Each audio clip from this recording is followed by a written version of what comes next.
Yo, buddy, I was gonna throw the money rain down. I'll throw it down anyways. It's a bull market. We got on today PPI. I don't even know what PPI is. What the fuck is PPI? Bro, please tell me why the price of my freaking eggs are going up affects my cryptocurrency bags. What's going on here today, Rob? Why is everyone freaking out? I heard inflation is only up from the fees that hedge funds are charging because the market's going up. That's why there's more inflation. Market goes up, hedge funds charge more management fees, and therefore the inflation in PPI goes up. And that's why we have a PPI print of 3.7 today. I always wanted to be in the hedge fund business. Now I'm just a crypto streamer. Did you? Did you really? Know what PPI even means. Yeah. I think we chose the right business here. I must say that being a crypto streamer, it feels more true to ourselves than wearing a suit. I got the Fearless Soul Dream Temple hookup going on today. Dude, I've been rocking my Dream Temple green shirt here in Hawaii, and it's been sick. Mm-hmm. Shout out to the Dream Temple guys. Honestly, though, that is the one that I like. The Fearless Soul one, I kind of like. I wore it on a date in New York, and I was like, all right, like this is a vibe. But I also felt like it was a bit like asking to get punched in the face, but maybe not. I think the one that says shitcoiner is a little bit more like punch me in the face. Nah, I actually like there's a hodler one that I think is even better, actually. Okay. Yeah. Yeah. If I ever see you on a date wearing the hodler shirt, I'll know that it's real. Yeah. I like the Fearless Soul one. It feels a little bit less crypto native and a little bit more like, oh, there's kind of like a unique brand element going on here. Meanwhile, we have Dat City. Tom Lee is the next Satoshi. Yeah, dude. I put out a tweet like, "Who's the main character?" And I think it's very clear that it's Tom Lee. Let's check it out. Actually, who's the current main character in crypto? Tom Lee, 43%. Michael Saylor, 26%. Trump, 7%. Vitalik, 23%. So that's where we're at. It's tough to say that Vitalik is the main character when it doesn't even seem like he's the one that's driving the ETH pump. I have another question for you. He was the third place. Eric Trump was last. Oh, Eric Trump. Oh yeah, that's right. We've got ETH hardly reacting to the PPI news. Yeah. Obviously, I think the reaction here a little bit more seriously is to now that inflation is a little bit higher than expectations, the market is reacting and expecting the Fed is a little bit less likely to cut as substantially in September. Dude, if they don't cut, Trump's gonna lose his mind. Oh yeah, and he may let that lawsuit go through that people were threatening to. Oh yeah, he was gonna sue 𝘱𝗓𝗏 or something, right? That's right. Yeah. Well, I mean, look, So people are like trying to figure out how to time the market more or less with the rate cuts. What I'm seeing is like two different schools of thought. One is like market's going to end in Q4. It's going to be the top signal in Q4, and it's going to be over. Other is like higher for longer super cycle. So I put out a poll actually that was like, and this is relevant to the rate stuff because I put out a poll that was like, when is this market cycle going to top? Cycle in quotations. And 42% of people said Q4 2025. You consider that accurate, or I don't know. 22% said Q1 26. 19% said Q2 26. 15% said Q3 2025. So it basically seems like most people think it's going to end sometime between October onwards through March, that time period. That's the majority of people's belief at the current state. And you're betting that the majority of people are typically wrong? I don't know. I don't know. Also, people in my audience are probably like been around for a while. Yeah. I don't know. I think the people that have been around for a while are like, they probably think that it's like going to be over. I don't know. That sounds about right. Our audience has been around for a while. These guys aren't first cyclers as far as we can tell. Yeah, exactly. We're not first cyclers. So people that have been with us that long are also not. What kind of sample size do you see on those polls? That was like 3,000 people on that one. Good. That is more than some Polymarket markets. Some of those that you see on the timeline only get a little bit of volume. Yeah, exactly. All right, dude, I think we got 𝘗𝘳𝘠𝘗𝘠𝘕, our first guest. We have a sick lineup of guests today. We got 𝘗𝘳𝘠𝘗𝘠, CEO of 𝘗𝘳𝘚, with their recent grid announcement and what they've launched there. I think we both met him in Cannes, which was sick. And then we've got a friend, Dave, from Ether5 Ventures, who is going to rock with us, talking about the state of crypto VC. Ian, the chief strategy at Ondo, should be a good conversation about what they're doing there. And then I believe we have, last but not least, we've got a serial entrepreneur, investor, filmmaker, a guy named 𝘗𝘪𝘴𝘬𝘬, who's also the co-founder of Wave Digital Assets. So should be a fun stream. And yeah, pretty stoked on this. So let's go. We're gonna get 𝘗𝘳𝘠𝘗𝘠 up there, but yeah, that's the poll size, Rob, and that's the state of affairs. So kind of coming back to the rates, I don't really know. I mean, dude, if Powell cuts rates in September, then that's probably gonna be bullish for crypto. If he doesn't cut rates in September, we know that it's gonna come in October, so it's still probably bullish for crypto. I don't know what's going to happen, but I don't know. Things are already getting wild, and I just know that when things get wild, I get cautious. Yeah, Mr. Buffett had a similar philosophy. I think ultimately it comes down to the denominator. You know, that is especially true for Bitcoin. It's not like Bitcoin is increasing the numerator, right? It's not making any fundamental changes anytime soon. Ethereum too, you know, like we see more chains that are launching, L1s that are launching. That's not particularly bullish for Ethereum fundamentals.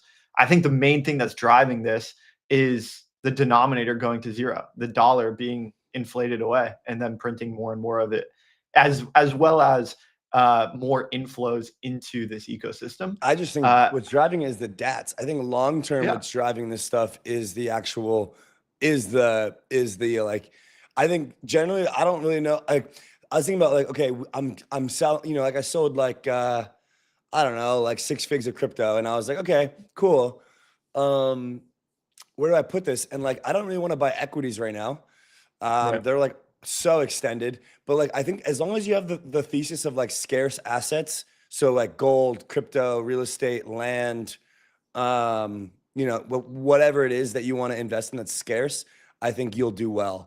I think that's a general investing thesis that we should hold for the next while until something changes with the system of kind of like as you say, the denominator going down. So, all right, guys, we got 𝘗𝘳𝘠𝘗𝘠 in the back, co-founder of 𝘗𝘳𝘚. They just launched their grid stuff. We're going to get him up here and get him firing. So let's get 𝘗𝘳𝘠𝘗𝘠 up. 𝘗𝘳𝘠𝘗𝘠, good to have you back. Good to see you in Cannes, and welcome back on the show.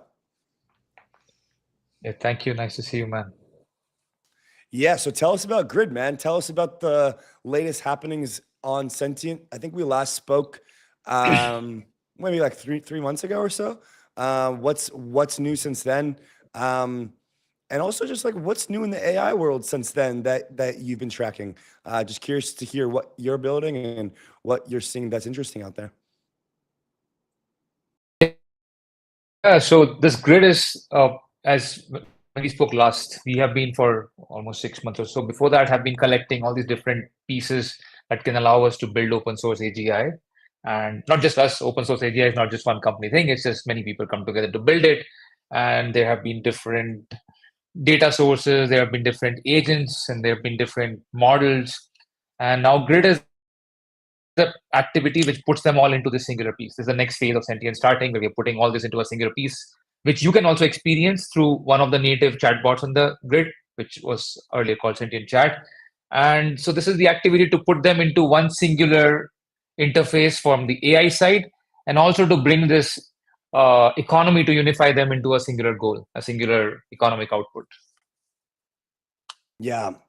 So I have a broader question kind of coming into grid that I think is going to be something relevant here.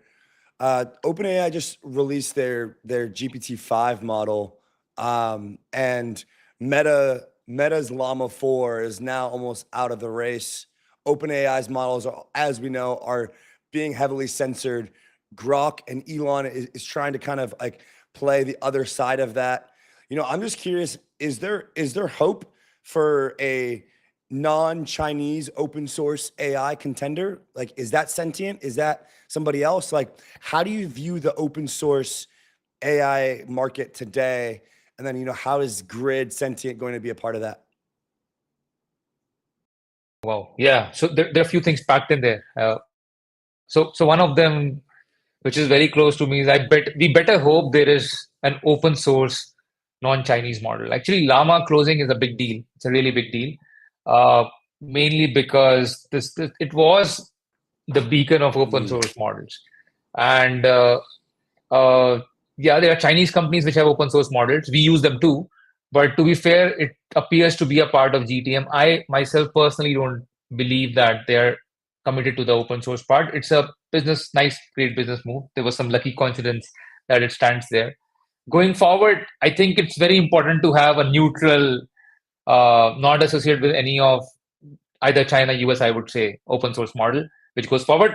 On the good side, today itself, I heard that NSF had a big program in US to support open source. And today itself, I heard that Allen Institute got 150 million to start an open source model. This will be one open source coming from academic world. So hopefully that remains open source for a long time. And the activity at Grid right now is not only focusing on model. In fact, the model that we are building is not a frontier ground up model, right? It's a fine tuning activity. The activity at Grid is to convert them into this more converged flows. Models can be a part of Grid. Models are a part of Grid. But the AI that is coming out today, which you can experience, is to convert them into flows which are multi-model flows. So, you know, people build pieces of it, but the real use of AI is something like ChatGPT, or GPT-5 through ChatGPT, which you can experience and then you are in awe of it. So different things people build, converting them into these flows which you can experience and be in awe of. That's what the Grid chat would be about. But at the same time, the next phase, and today we are not doing it, but there's something very important, is to figure out what will be this next generation of open source models which are neither Chinese and not one of these bigger companies. We don't want to wait for OpenAI to open source next of its model. Frankly, this looks very challenging right now. I appreciate the next generation of activity which has started because of whatever happened in the US. I think this new policy is sort of giving a good impetus for this activity. And what you're seeing in Allen Institute is a spin-off of that. There are other countries, Korea, for example, which is starting an open source LLM activity. And India, there's a lot of talk about it, but still not started. But I'm very hopeful it will start from India also. So you will see that countries who want to stand out as a big player in AI will now take this opportunity to put out something in open source. The big bottleneck, of course, seems to be compute, but it's still not such a serious bottleneck. I think these countries do have compute power to at least have a basic reasoning open source model. Well, Himanshu, before Rob goes, I just want to give you the confetti. Congrats on launching Grid. Congrats on trying to push this space forward. You deserve the party. We are going to open source AI. We will not let it be controlled by the individuals who want to see this future be Technocorp owned. I know it's a big fight. It's a big feat. So congrats, and let's keep fighting. Rob, I know you got some questions about AGI, monetization, ownership. Yeah. All kinds of things happening in this space. And I think it is starting to converge with crypto in a very interesting way.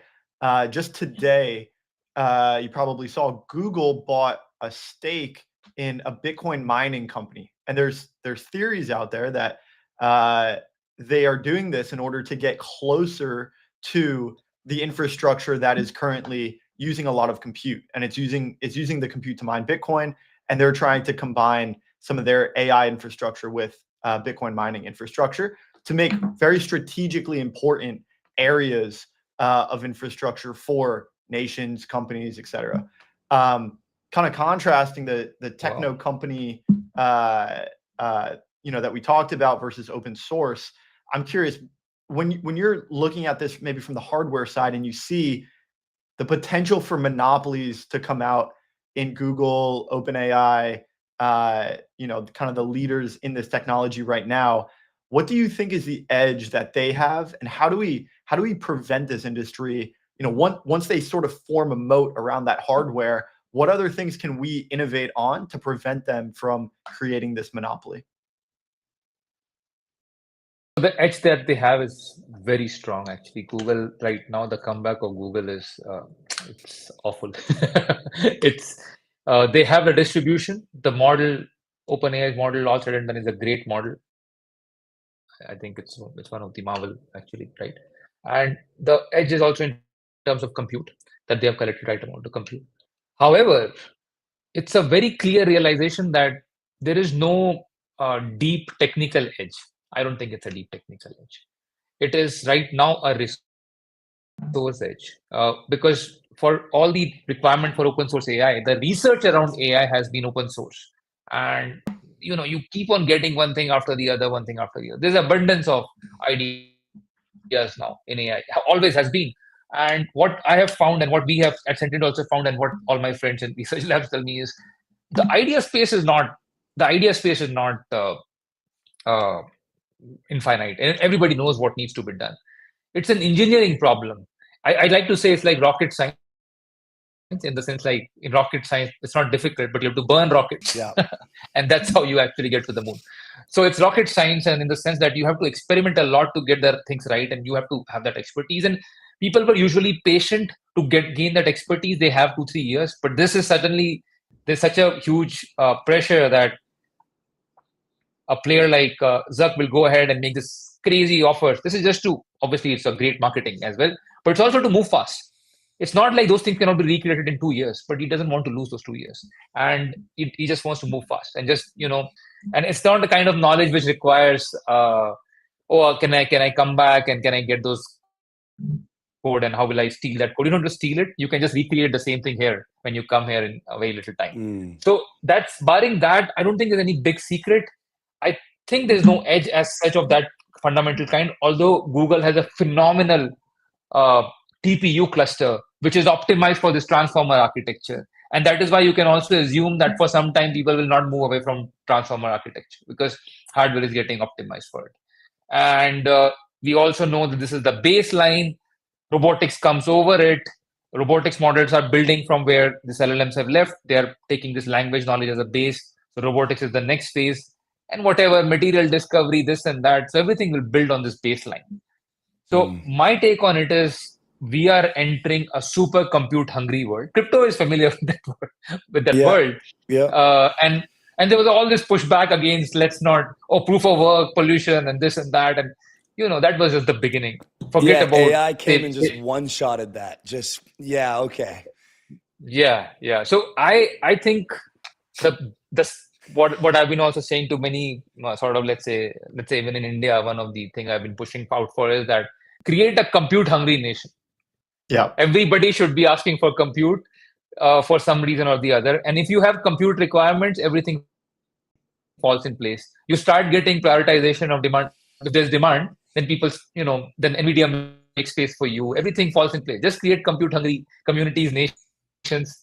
And that's my response to this compute that is collected. We are ready to produce a lot of compute. If people consume it, they will get it. And if they get it, we'll build models. I don't think there's a moat of that long-term type. Interesting. Okay, well then, so with that understanding, OpenAI, as I said, kind of just released 2 open source, in quotes, GPT models, which was like something that I think a lot of the AI community was excited about.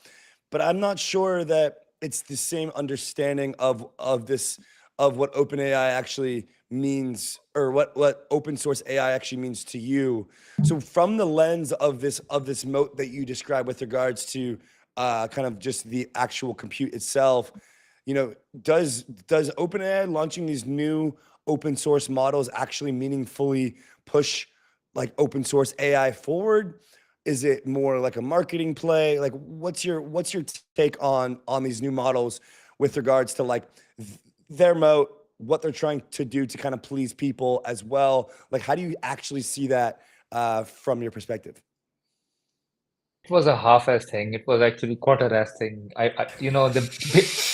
It's nothing, It's no, because it's behind by 6 months. And in fact, the reception was also lukewarm. I think they did something to the model to quickly distill and fine-tune something. Like, by the way, it's live on Sentient Chat. We put it up right away with one of the things. It is, it is a welcome thing that they are putting out some open source model. But the whole play is to get the latest model. Because they know nobody will build an application around an older model if it's behind. So actually, I quite didn't understand what was the whole play around GPT-5. Even GPT-5 itself was lackluster compared to what they already had. It's not like I still, as I said upfront, right? I'm in awe of what they have built. But this new release is not anything interesting, and nothing much about that open source thing. It is some alignment with the broader policy. I feel maybe the message was to align with the policy makers in some way. That's what I felt. It was not a full hard thing. It's not an open source attempt. It's not something new like when DeepSeek came out, then open source got this big impetus. When Llama first came out, open source got this big impetus, and I don't think after DeepSeek I've seen a big splash of open source after DeepSeek. That was the last one in terms of model, and now we have normalized that. Although I would say that whatever we said about Chinese models in the beginning, there's a constant release of Chinese models which are interesting. The 𝘬𝘠𝗎 model, which came just it's not out, but which was discussed just before GPT, I'm quite keen on that one. I want to see the deep research flows on 𝘬𝘠𝗎, which they have promised. That's a moonshot AI's model. 𝘬𝘠 is doing very well. 𝘬𝘠 3 release was awesome. It is under the radar, big releases. So nothing very exciting about the GPT release. Yeah, nice. That makes sense. And I'm actually curious because you guys, like you said, have normalized open source, right? And yet there's things that you have put into place that I don't believe are incorporated into models elsewhere. For instance, Stacy Muir put on what seems to be a great article. Shout out to Stacy.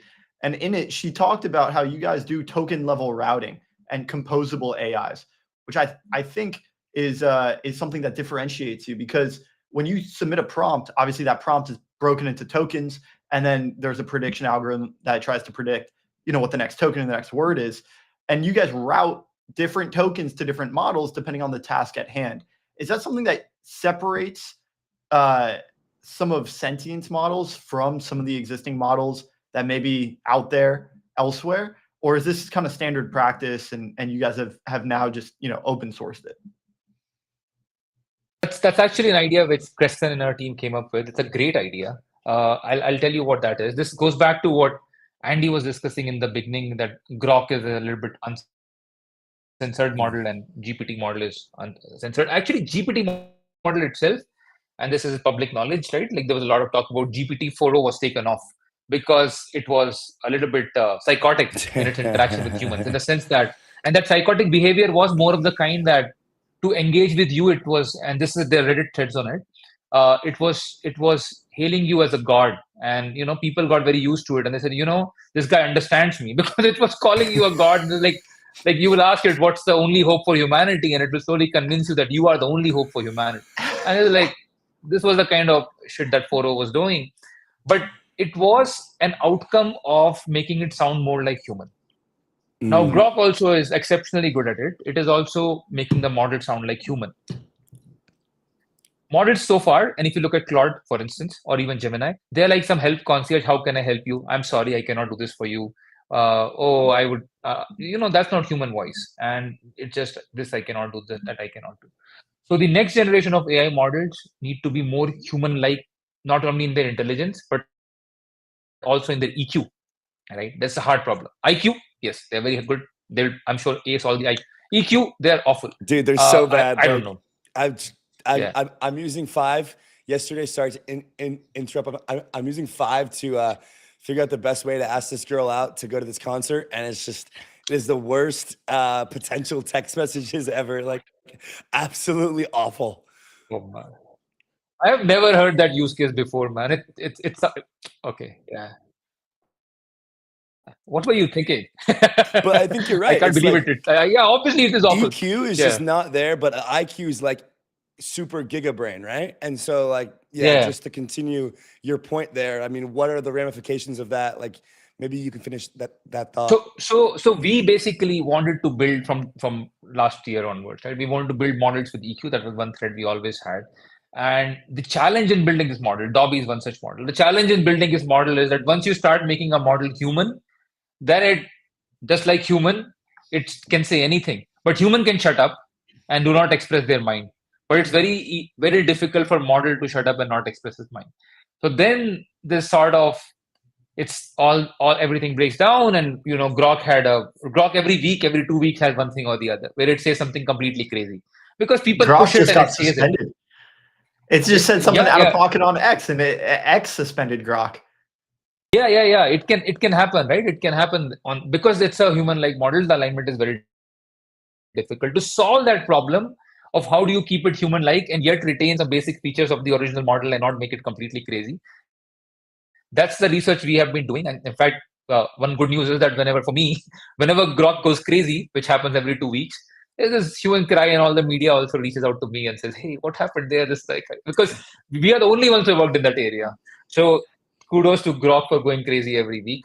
But that research that you're talking about is a technique for taking a model and mixing it with another model to give it the voice of this model while retaining the capability and alignment of the original model. So this new model is just trained with that voice, like a fun voice of, let's say, whatever it is, right? And then you just mix these tokens, and it turns out that if you mix the token this way, this voice characteristics are preserved, and yet original alignment and capabilities are preserved to a large extent. So that's the technique. Maybe this is too obvious, but it's crossed my mind that tokens are what make up these inputs and outputs that we get into and out of an LLM. If we're doing some verifiable AI work, or we're trying to create composable AI models, does it not make sense to, for lack of a better term, tokenize the tokens? Like, take those input tokens to output tokens, put them on a blockchain as ERC20s or some other token, and then actually compose and interoperate these models with one another by letting the models spend and receive the tokens from these other models. Is that an effective way to create AI interoperability? Absolutely. I think one of the important learnings of so one way or the other, every great AI you interact with is somewhat mixing multiple models. So DeepSeek, famously, people knew about mixture of experts. Mistral is a mixture of experts model as well, which is not just single model, it's a multiple model thing. But DeepSeek famously brought it to forefront when a mixture of expert model of this size was doing so well and you could train it. And that's one idea of mixing multiple models. I just spoke of another one of this token level routing. There are many, many ideas to mix models, and most of them do really well. And so a good, highly capable model is actually mixing a lot of models, either during each query or by routing. So ChatGPT tried to route across all its different models, and it failed at it, and it had to reset the whole thing. So most of the cutting edge AI is sort of combining multiple models, and it makes complete sense to use crypto to sort of incentivize and govern how they come together. It makes complete sense. There were early attempts and mentions of these projects, but they all dropped.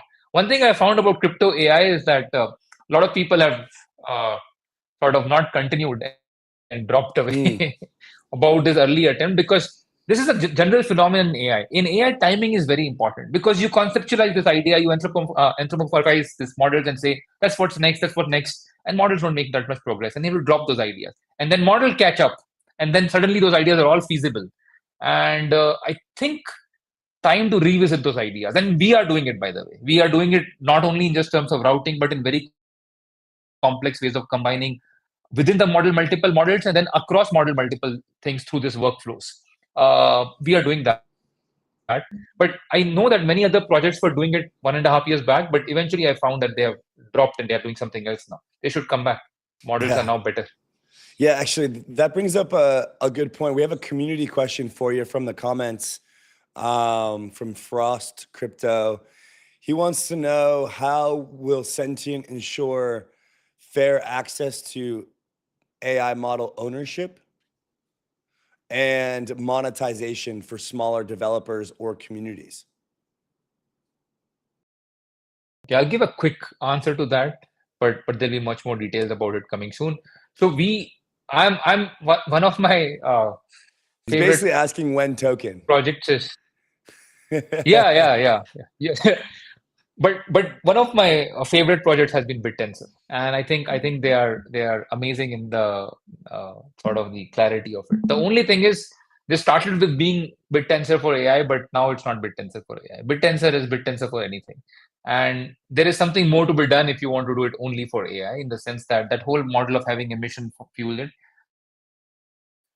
So we want to do it the same way, but we want to tie it to an AI outcome, just as a TLDR on how this emission would work. So you paste all these different parts of the grids are these artifacts on which people can stake, and based on how well they are contributing to the final AI, they get rewarded back. That's one short answer to that.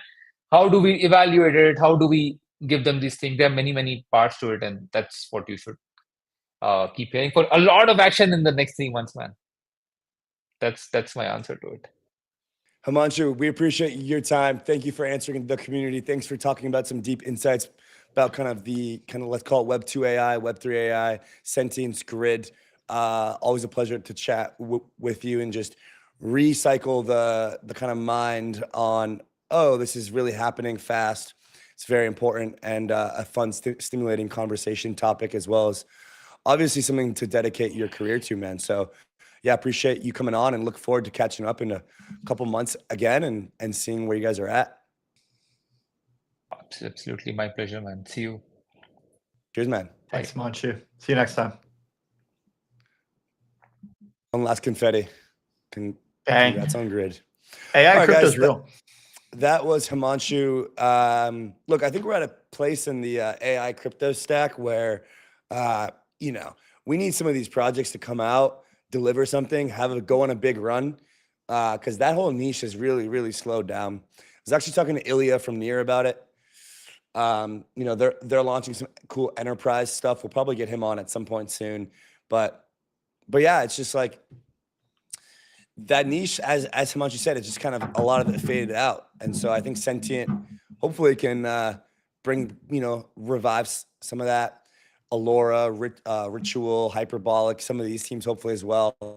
Maybe the next phase of this crypto AI sector is more of like this VC-backed research projects, not like kind of like DeFi summer AI agent meme coin projects that we saw at the end of the last year. But we'll see. I think what Himanshu was saying was that AI is sort of the dog wagging crypto's the tail. For a while there, and I think it was 𝘗𝘳𝘬𝘐 that came on the show and was kind of talking to us about AI crypto in general, especially when like the AI meme coin thesis and AI XBT, Fartcoin, Truth Terminal, all these things were going on. It was like, well, which one is leading the charge in innovation? Yeah. And I think very clearly we've seen that, okay, we were able to attach tokens to this, but AI is the tip of innovation, and crypto is the one that's kind of like lagging behind it a little bit and trying to play catch up. And so I think, what we've seen is AI slow down a little bit. And because of that, crypto hasn't been able to innovate really at all, because they don't have anything new to really work on top of. I think I don't know. I don't know. I don't think AI is slowing down really at all. But I think if you compare ChatGPT 5 and Like that Oh, incremental I see. increase Like to the previous development in models, the models, like the progress. Yeah. Okay. it's decelerated. Yeah. Yeah. And I think as a result, the crypto element of crypto AI has really slowed down. Last thing for you, I was texting my buddy last night about like the charts and the cycle and everything, and he was saying, look, I think at some point AGI is going to come about and be like, this Bitcoin stuff, this proof of work stuff, this is stupid. We're just going to crack that puzzle. So I don't know. There's a whole conversation about AI, Bitcoin, proof of work. We got Dave in the background. We're going to get him up here. Dave is the lead at 𝘰𝘳𝘃 Ventures. Welcome, David, to the show. Do you prefer David, either way? David's fine. How's it going, Dave's guys? good? What's up, man? What's Are you up, in New man? York? It's good to see you. I am in New York. Recently Okay. moved, so just settling in. Yeah, settling That into is the chaos. spot for crypto VC. New York is the place to be. Exactly. David, how's it going? I think you've kind of had quite the journey leading up to 𝘰𝘃 Ventures. Maybe you can tell us a little bit about how you got here, and then catch us up on the latest at 𝘰𝘃 Ventures. Yeah, sure. So I got my start in TradFi, basically working in wealth management and then asset management. And then in 2017, discovered crypto, fell down the rabbit hole, and was doing research for a large multi-trillion-dollar asset management firm called Wellington. Was there for about 4 years. And then basically in 2021 was spending like all my time on chain DeFi yield farming. And so decided like I should do that for a full-time thing, left that to go join a fund of funds on the West Coast, investing in other crypto and venture hedge funds, and then caught up with Jed, who's my previous boss at BreedVC, ran a small venture fund there, invested in a couple of really great projects like Athena, Monad, East Research, etc. Yeah, and then in 2025 was looking for my next thing, and got introduced to Rock and Mike and joined the 𝘰𝘃 side to launch the venture fund. And now we're just aping a bunch of hyperliquid projects. Oh, hyperliquid Yeah. projects.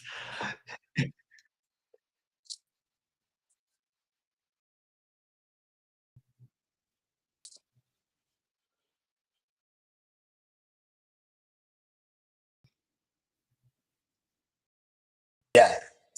Yeah, I think there's a huge opportunity on the hyper EVM side. Like, I think a lot of people are, I mean, if you just look at it from like revenue generating on an L1, Hyperliquid's one of the most profitable L1s, but on the EVM side, there's actually not a ton of activity. And also like a lot of the projects are actually going for below market rate. And so there's projects that have, 300, 400, $500 million of TVL that are raising at the same valuation that a pre-product, no traction startup would be raising for if they're Wow. building on Solana or any of these like on Monad or anything like that. And so I think there's a huge difference. I think that's actually going to change though. I think like once you start to see projects TGE and those things get re-rated and up to like a couple hundred million, people are going to realize that like there's a huge opportunity that they're missing out on, and that's when you'll probably get FOMO. So we're trying to like.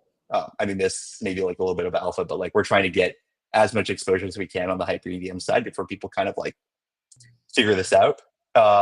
And then we'll kind of figure out what we do next. I mean, that Kinetic platform could be the biggest, like one of the biggest liquid staking platforms behind ETH and Sol, basically. Oh yeah, for sure. I mean, Kinetic's the market leader there. We actually recently led a round in Hyperbeat, also building an LST for them there, and those guys were super just super excited about it. So hopefully we'll give Kinetic a run for their money. Nice. David, I'm curious if you have any thoughts on this DAT phenomenon that's happening, hype and Hyperliquid. I mean, they have one, maybe more. Like, are you involved? What are you thinking? What are you hearing? Where do you think this lands? Yeah, we see a lot of these deals come through. Unfortunately, we just, I don't know. I think it's a good way to make money if you're a trader. I think if you have like access, it's definitely a really great way to basically flip for like quick multiples.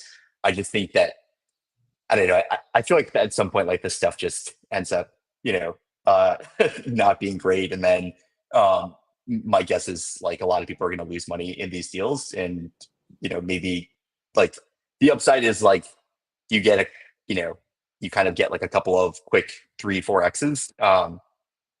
But I think the downside is like maybe you get involved in some lawsuits or something down the road. That is what I'm So- thinking as well, and hearing that these are going to end in lawsuits for sure. Yeah, so we're largely avoiding them on the venture side, but yeah, but we know a lot of people. I know a lot of folks that have made a lot of money investing in these stats. Yeah. Right. Dave, we've kind of stopped doing venture on almost in the last like 3 months, pretty much entirely. We did like 40 or 50 deals on our fund, which is called Good Idea Ventures. We're gonna unveil that in the next couple of weeks. So Nice. if you're here, you're getting alpha on the memeable name of our memeable fund. And yeah, I mean, we just kind of, I spoke to a pretty prominent VC in the space back about 6 months ago, and he was just like, "Look, man, a lot of people raising capital right now are like very opportunistic. You don't know what their true reasoning is or true motive is." I ended up calling them like bull market warriors. Is this a phenomenon that you're seeing on the VC side? Are you seeing a lot of different types of people trying to raise capital for new ideas that maybe weren't around in during the bear or newer to crypto, or kind of how is your strategy or thought around this change? Obviously, you guys had just been raising, so you need to deploy capital, but yeah, I mean, are we justified to think that maybe it's a better time just to focus on liquid? How do you feel about this kind of like bull market VC liquid kind of phenomenon? What are your thoughts here? Yeah, that's a good question. I mean, I honestly, I don't have the like 100% of the answers. What I've been hearing a lot is LPs in general are kind of down bad from like the 2020, 2021 vintages. And so they're a little bit like just kind of, and then also like if you look at crypto landscape, right, like there's been like a select handful of coins that have done well: Bitcoin, ETH, Solana, Hyperliquid. But outside of that, like broad landscape of alts are still kind of like trading at near their like 2022, 2023 lows. And so I think like, yeah, I think just like a lot of people are a little bit, they haven't made money in venture. And so they're like, okay, why do I need to deploy money into venture when I can just buy Solana or just buy Hyperliquid and kind of get the same type of returns?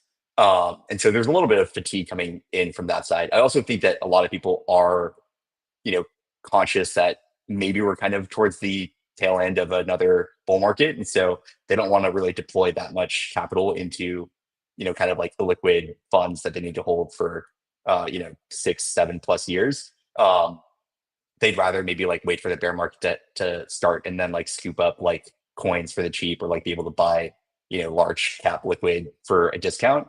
I do think that like this creates kind of like an interesting dynamic though, where I don't know, on the venture side, it does feel a little bit similar to like the bear market, like post FTX. Like Really? there are certain sectors where like AI is super hot, stable coins are very hot, but outside of that, like, it's pretty hard for like founders to raise capital especially from the venture side. So I think we think that that's like, we view that as an opportunity. And then on the EtherFi side, like, because we have, the EtherFi network, brand, distribution, et cetera, we're kind of able to leverage that to be like pretty good go-to-market and distribution partners for any portcos that we invest in. And so, yeah, for a lot of these, I think it's kind of like the opportunity to extend them a life float, and you can kind of get like pretty good terms that you normally wouldn't be able to get.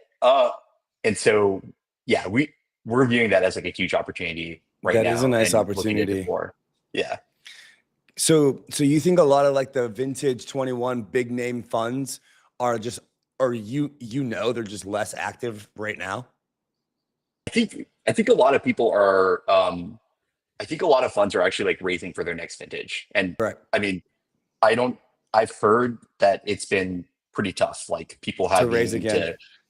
people having to cut back, or like it's taking maybe, 2 times longer to raise the same amount of capital. And I think like it's also like trickling down from the top, where like in TradFi, like a lot of institutional investors are also like over allocated to private exposure. And so it's like everybody's kind of, doesn't want to lock up capital for a long period of time. if you look at TradFi markets, like maybe people feel like the macro is like a little bit shaky, and like they'd rather just be in something where like they can get in, and if they need to get out, they can get out, versus like having to be locked up. Like, I don't know, you guys have seen all this stuff around like Harvard and all these universities and their endowments, and how they have to sell their PE positions at like pretty steep discounts because they need to get liquidity. So I think like these things are all kind of indicative of just like not a lot of capital like flowing into private markets. David, how much do you look at macro given the long time horizon? Yeah, we honestly like not really like that much at all. I think, especially like given where we invest in the price points that we invest in, like we're investing in things at maybe like 10 million, 15, $20 million valuation. So like the downside for us is like pretty limited. It's basically like if they survive the cycle and they're still here and they have traction, probably going to do pretty well. And like it's gonna be hard for us to lose money. So yeah, we don't pay attention to macro too much. That's honestly what I've learned as well. And like I had an early VC friend, like when we were on the early stages of our fund, that I should have listened to more, which was like, look, man, if it's under 40 mil, under 30 mil, like it's pretty much always a good deal as long as the founder is reputable and like you trust them and it's a decent idea. The where you start getting in trouble is when you start investing in like the later stage Series A stuff, or even just like stuff that's upwards of like 70, 80 mil at seed, 100, 200 mil. Because a lot of these assets in the last bear, things like Aave, for example, they bottomed around 200 mil FTV, 150, 200 mil. And I think that's the case. Maybe it's lower this time around because there's more assets, but yeah, generally what you're looking to protect, I suppose, is basically what is the worst case of a altcoin bear market? Like, where is this thing going to go? I mean, the answer is obviously zero, but like realistically more around like that 10 to 20 to 40 range. So if that's your entry, then you're usually kosher. Yeah, exactly. Like I think as long as they're alive and still like, cooking and growing, if you invest at like a 20 million or a $10 million valuation, it's going to be pretty hard for you to lose money. Like the worst thing is like maybe you get your money back, or like you're only up like 2-3x. But yeah, we try to back like really smart teams in really big markets, and try to get, negotiate as far as we can on the valuation to protect downside. So was there a piece of advice or like a lesson that you may have learned from your time at a more traditional fund like Wellington or following that kind of sticks with you and kind of gave you some of that experience ahead of time that you're now applying in your current role as the head of the Ether5 Ventures? Yeah, that's a good question. I mean, Wellington was like predominantly sort of like public market equities, or like public markets in general. So I think I think the best advice that I got was basically from a trader that I knew on the commodities desk. And he just said, as long as you don't have to sell, like you're pretty much good to go in like any market. As long as you can kind of just like, keep holding onto the asset and just never be in a situation where you're like forced to liquidate or forced to sell your position, these things always bounce back. And so I think about that a lot, like in, just kind of like personal PA trading, like, you don't want to take on too much leverage and be like a forced seller when these things like crash inevitably. But then also on, I think like on the venture side, like it also makes this point where like, yeah, again, going back to the valuation piece, like if you can get really good valuations, it's just so much easier to hold those positions because you're like, you're up even like 2x or whatever, even in the depths of the bear market, it feels pretty good versus like, you buying something and being down like 50-60%. Like these things bounce back, but it just feels bad, like holding on to those positions. So yeah. I mean, I think that's one thing that I'd like to improve on my portfolio going forward. Like, I mean, after this cycle, quote unquote, is like, I want to be in a position where it's like borrow against core assets versus having to sell them and pay cap gains and like do all that. Because, I mean, like there are meaningfully easy borrowing tools for Bitcoin, ETH, Sol, and like majors now.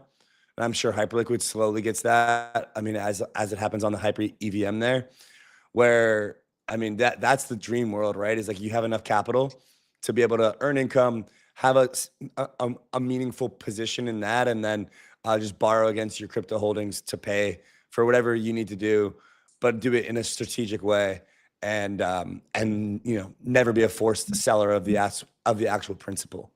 Yeah, you guys should definitely check out some stuff on Hyperliquid. I think I don't know. I don't want to sound like too much of a maxi, but We I have think, fat hype bags, just so you know. Nice.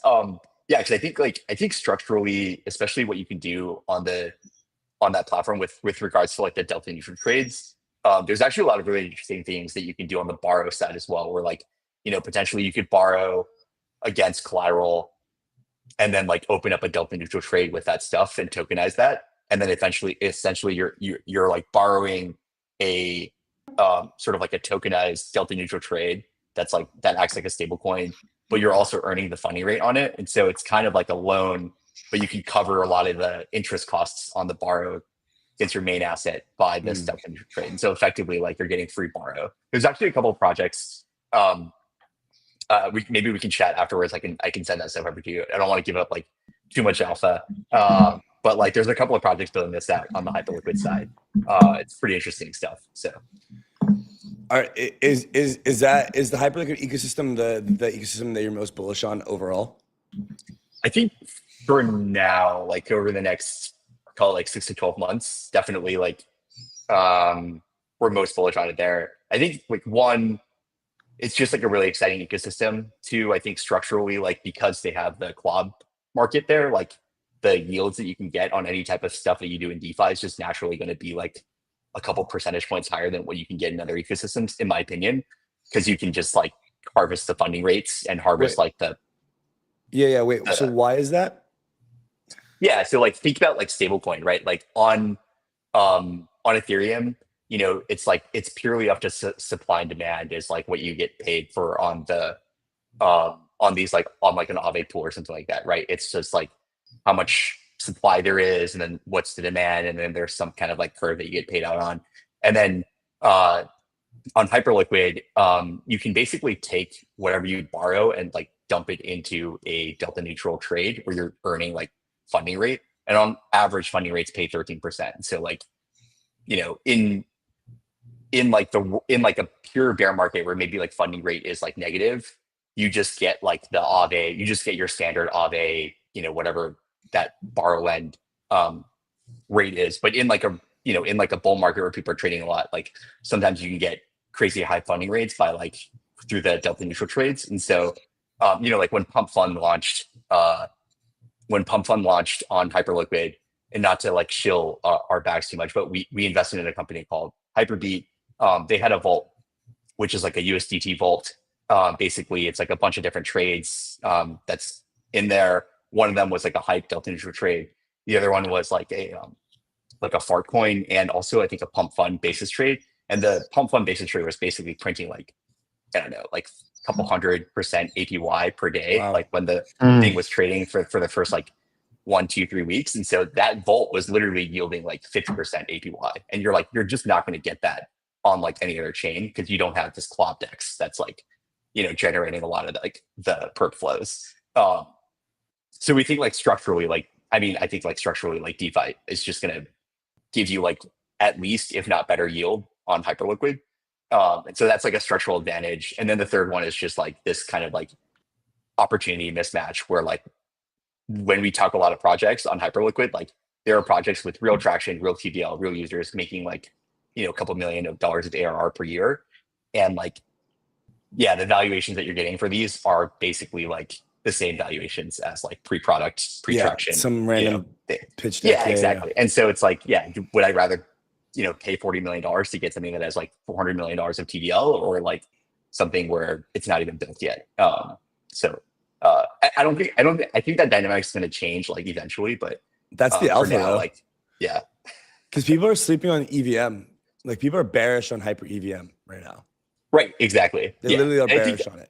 And I think also like, I don't know, we'll see, but I think you're going to get like a pretty big like season 3 airdrop by like participating on the EVM.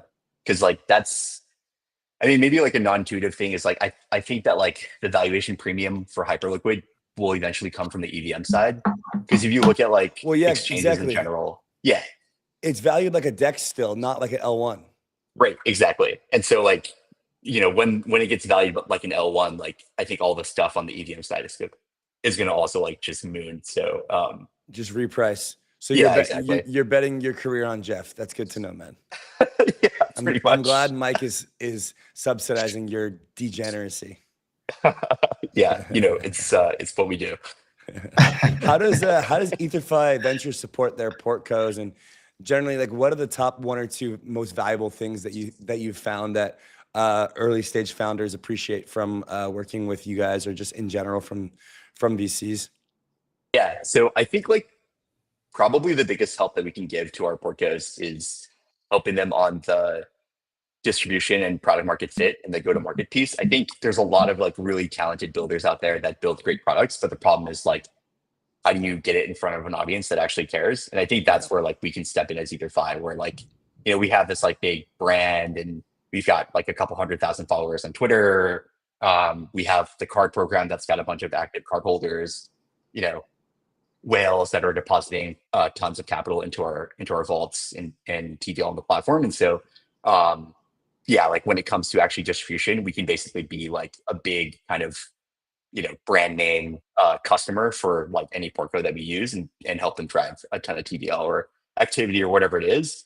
And that's usually, I mean, in my opinion, that's kind of like the biggest risk for most startups. And so that's where we try to lean in heavily. I mean, outside of that though, like we have a ton of folks on the team, like we can help folks build products like ship.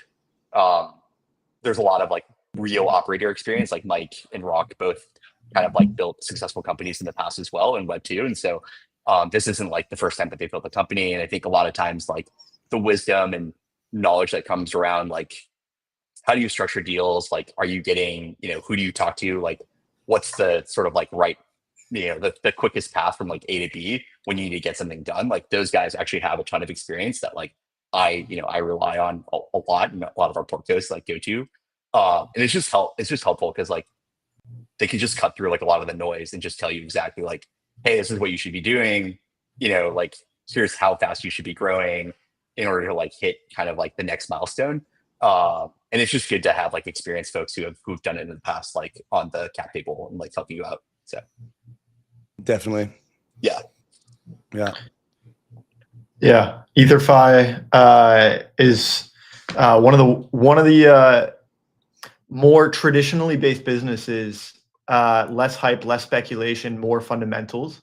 When you look at some of the traditional business metrics, and Mike comes on the show and he talks about cost of customer acquisition. He talks about LTV and all of these real business fundamentals that are typically lost when we're looking at what would be almost like a DeFi primitive, like a lend borrower market or some of these other things. They don't operate like a typical business, whereas 𝘰𝘪𝘏 does.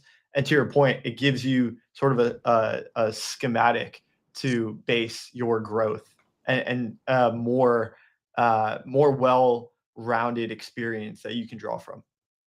Yeah, 100%. Yeah, I mean, like I ultimately, I'm very aligned there. Like, I ultimately think that in order for crypto to really like be what it ultimately wants to be, like these things basically need to make a ton of money.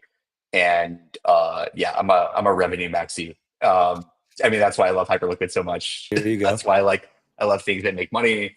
Yeah, I feel like it's the only way. Like, there you go. Revenue meta, revenue meta enjoyer right there. That's right. Did you guys fundamentals back? Did you guys successfully finish the raise, or is that still ongoing? Yeah, so it's still ongoing. We have a little bit under half of the fundraise. And so yeah, if any investors are out there or anybody wants to chat, happy to. Yeah. Awesome. I just wanted to plug that for you guys. And would you say it's been considerably more difficult than expected, or as expected? I think we're actually like ahead of schedule in terms of where we're at and where I've seen other funds at. But yeah, it's always a grind, and it's especially challenging for like first time funds, which is what we are. But I think the track record kind of like proves for itself. Like we've done pretty well for the first couple investments that we're doing, and we're seeing a lot of like really good deal flow, trying to craft some more like strategic opportunities for us. And I think the results will speak for themselves. Beautiful.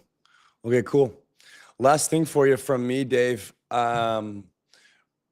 Is there any particular like sector or kind of narrative that has completely slowed down in the VC world that you've kind of like haven't seen much deals for?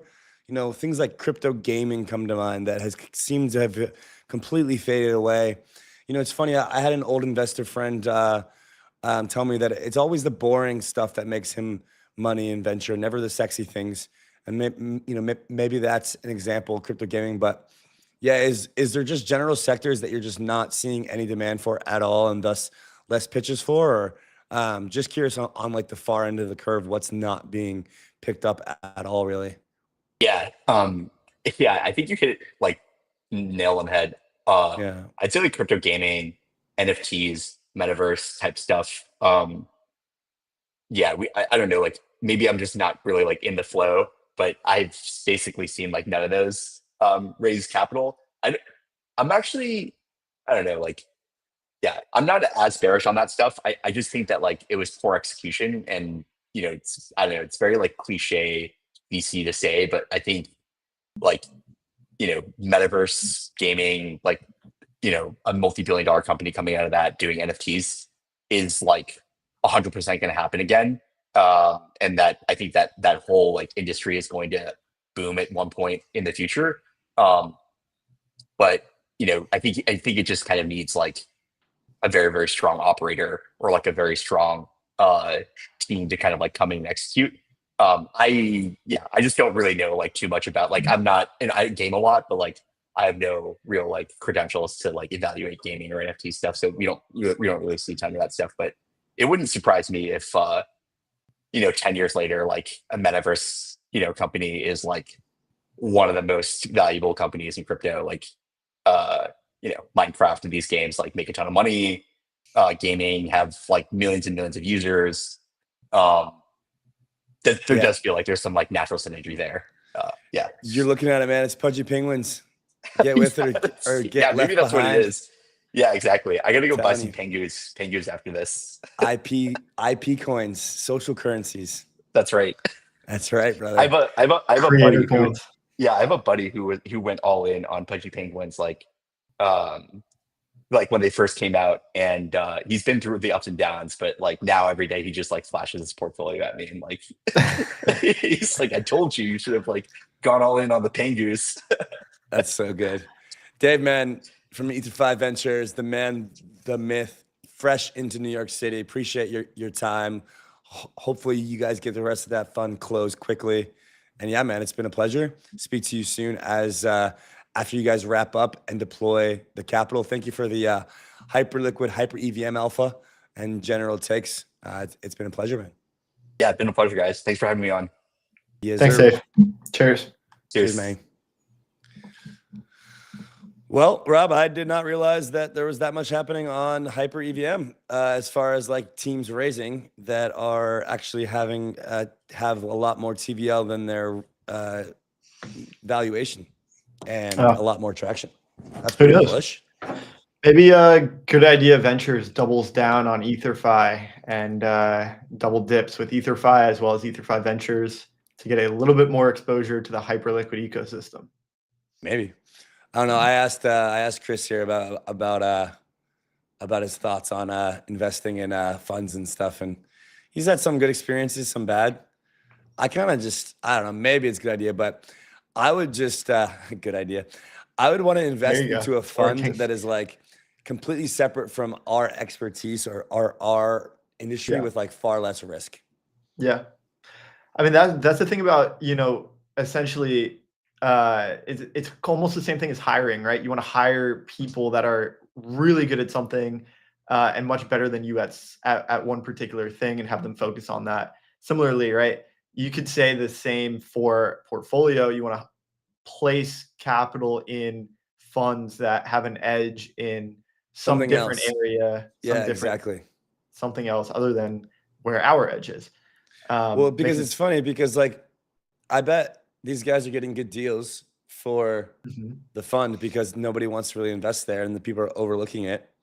And then they have the edge, right, of like the distribution and the brand and all this stuff. but similar applies here for us. So anyway, up next we've got Ian from Ondo. And yeah, we're gonna talk about RWAs. I mean, Rob, let's talk about these L1s, huh? Stripe and Circle. Let's get his take. Arc. That's what it's all about. I mean, those are obviously stablecoin and payments-based chains. I think there's so much happening in the RWA space when we're thinking about bringing every asset on chain. Yeah, most of those assets are RWAs. The crypto native assets are a fraction of the assets overall. So I think there's a ton of room to explore here. And yeah, I'm very, very much looking forward to speaking to Ian about it. I think they've got some recent announcements as well. And we're gonna we actually had our good friend Graham from Omni, or ex-Omni, who I was doing the podcasts in their office in New York. Recently joined Securitize as the head of ecosystem. We'll give him some confetti if he's watching, if he sees this clip. Congrats to Graham. Make that money, brother. We got quite a bit of we got some alpha here on Securitize, and we know what's cooking over there. So the boys are eating good, and yeah, shout out to Graham for joining the tokenization push. Had a spicy tweet. Tokenization is the only use case that matters in crypto. I don't know about that, man, but we'll let him fly with one of your tweets. No, that was Graham's tweet. That was Graham's tweet. A little bit spicy. Tokenization is the only thing. I mean, only use case. Tokenization is a very important piece of blockchain and crypto rails. Definitely. What are you going to do on blockchain without tokenization? Right. So, Not much. but yeah, I'd like to talk to Ian about the L1s. I think he's just going to join back here in a sec.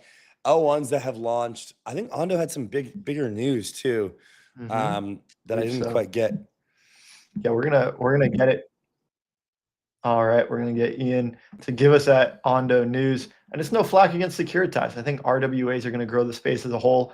Ondo is a part of it. Securitize is leading it. We're gonna get the answers from all of the key people and players in the space, so we can bring a well-rounded perspective to these sectors as a whole. Yeah, we've got the segments rolling out too. We got some for those of you guys watching, we have some fun new segments rolling out on the Rollup TV starting, I think maybe end of next week, early following, definitely by the end of the month. So pretty stoked on those, and we'll have some more focused conversations with different people from different sectors. So excited on that, and looking forward to being able to kind of roll those into their own kind of show almost. So if you've been rocking with us for the last 5 months on the Rollup TV, you've seen the evolution, and this is the next step. We actually have some sick new overlays as well coming. So yeah. I think we're just waiting for Ian here, Rob. So I'm looking at the market. Looks like we're getting a bit of a bounce across the board.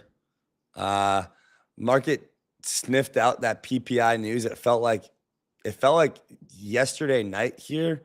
So while you were sleeping, basically, we started to pull back. And yeah, I think that news came out. I'm not sure if the market knew about it somehow or just kind of was fearful of it, but we're probably just going to bounce again from here and just go up again, honestly. Like if it's a real bull market, this dip lasts a day or two and we bounce again. So yeah, I'm probably pretty bullish here on this dip. Yeah, I believe so. It does feel like dip slurping season. You've got a couple other news pieces that have come out over the last few hours. What do we got? SEC Chair Paul Atkins to discuss Project Crypto tomorrow. Okay. This was something that I think caught a lot of people's attention, but there wasn't a huge reaction to it. Project there was Crypto no sounded like information about it, really. It was really just that most of crypto is not securities. The SEC is going to carve out regulation in particular for crypto, and they're going to classify digital assets and digital asset securities, and those two are going to be distinguished. And so you still may have securities that are some sort of income product and they're paying dividends and maybe that sort of thing. But then you're going to have digital assets that That might just be governance tokens. That might just be, utility tokens, as it was classically called. And we've even seen the SEC say that, staking those tokens that are not securities doesn't make them a security just because they're staked. So I think, just to say, I mean, shout out to Hester Pierce, the SEC commissioner. Met. Yeah, her did you get at a chance to SBC. talk to her at all, or was it just like a quick in and out? Very briefly. She was mobbed at SBC, and so I did get a chance to meet her. She was extremely bullish on the ecosystem as a whole, and she, as a leader of the SEC, is being very, very thoughtful with how she's putting forth regulation. You can just tell that in the past, when we had Gensler, he had these blanket enforcement actions, and there was no nuance. There was really no consideration to some of these things may be different from the other. It was just crypto as a whole, and there was enforcement on that category as a whole. What'd you ask her? Like, what'd you say to her? I essentially said that I love what she's doing. She had a great speech out there about privacy when it comes to stablecoins and payments. She told this pretty hilarious story about her grandfather eating peanut butter on watermelon, which sounds kind of disgusting, but it was basically like you can combine two things, typically privacy and then stable coins on the other end. And you can combine these two things to kind of get the best of both worlds.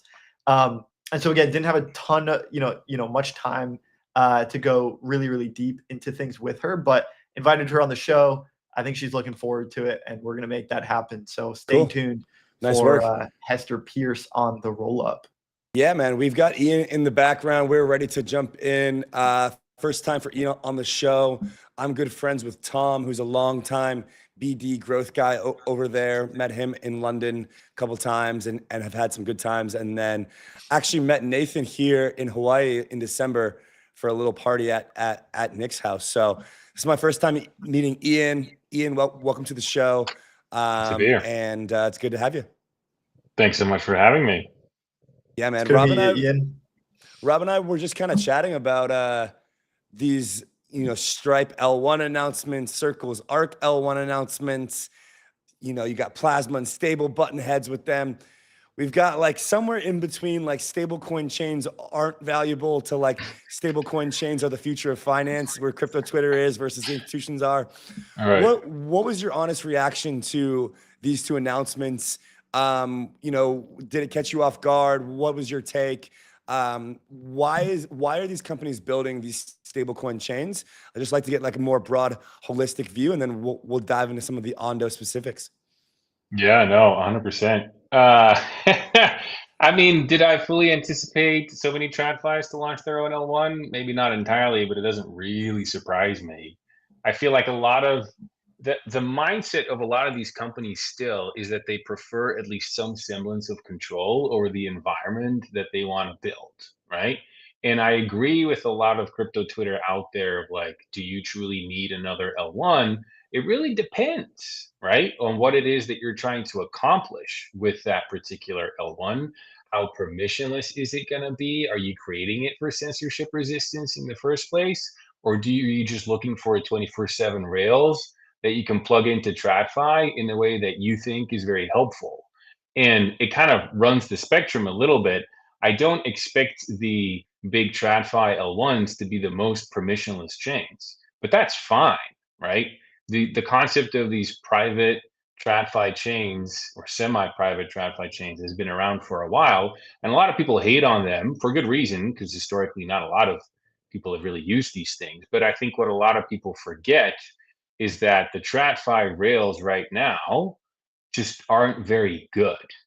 And if you can build a private chain or semi-private chain that at least helps you bridge or hook into TradFi in select ways, so that if you can then at least have 24/7 movement of some value and then go to the true public chains, that works. That's fine. That's a helpful product. But it's a spectrum, and a lot of people don't judge it on a spectrum. Whereas I think the reality is, at least for some of these TradFis, having a chain that is not fully permissionless, but at least helps them improve their own internal infrastructure and the like, is already a giant step forward. Yeah, very, very interesting. To your point, these companies are choosing more control over composability. I'd imagine if I was in their boardroom, they're talking about their own network effects versus what they stand to gain from tapping into perhaps like, Ethereum or another public blockchain's network effects.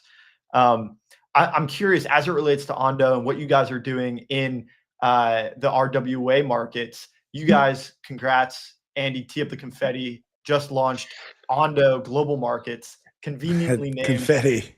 Ondo GM, which is a platform that will include a broker-dealer with accounts at traditional trading, clearing, and settlement venues, in addition to accepting client orders via API and web app. Also accept orders via smart contract calls and or token transfers. So this feels like, as you were just describing, kind of this bridge between the traditional world and the crypto native world. Maybe it exists on a public chain or just generally in a Web3 world. Tell us a little bit more about why Ondo GM, Ondo Global Markets, and how you anticipate the market will react to adopting Ondo Global Markets. 100%. Yeah. We're very excited to launch it. It is our platform to launch and essentially tokenize any publicly listed stock and ETF that trades 24/5. It's going live with 100 or so assets, give or take, but over time we'll scale this to 1,000 plus assets. The way to think about the platform truly is that it is, in a way, a connectivity between the on-chain world and the TradFi world, where all of the liquidity for these stocks and the like sits, right? There have been tokenized stocks in the past. We've all seen, the Kraken X stocks launch. We've seen the Robinhood announcements and the like, but none of these platforms right now truly fulfills its promise, we would argue, in part because take the other products that are out there in a permissionless like format like X stocks, you're seeing these things depeg quite a bit left and right? When you buy these stocks, you're not 100% sure that what you buy on chain truly is the right price as is available. Tokenized stocks, I believe, is the Sorry, Ian. Just lost you for a sec there. You stopped at tokenized stocks like following Robinhood, basically. So like 20 seconds back.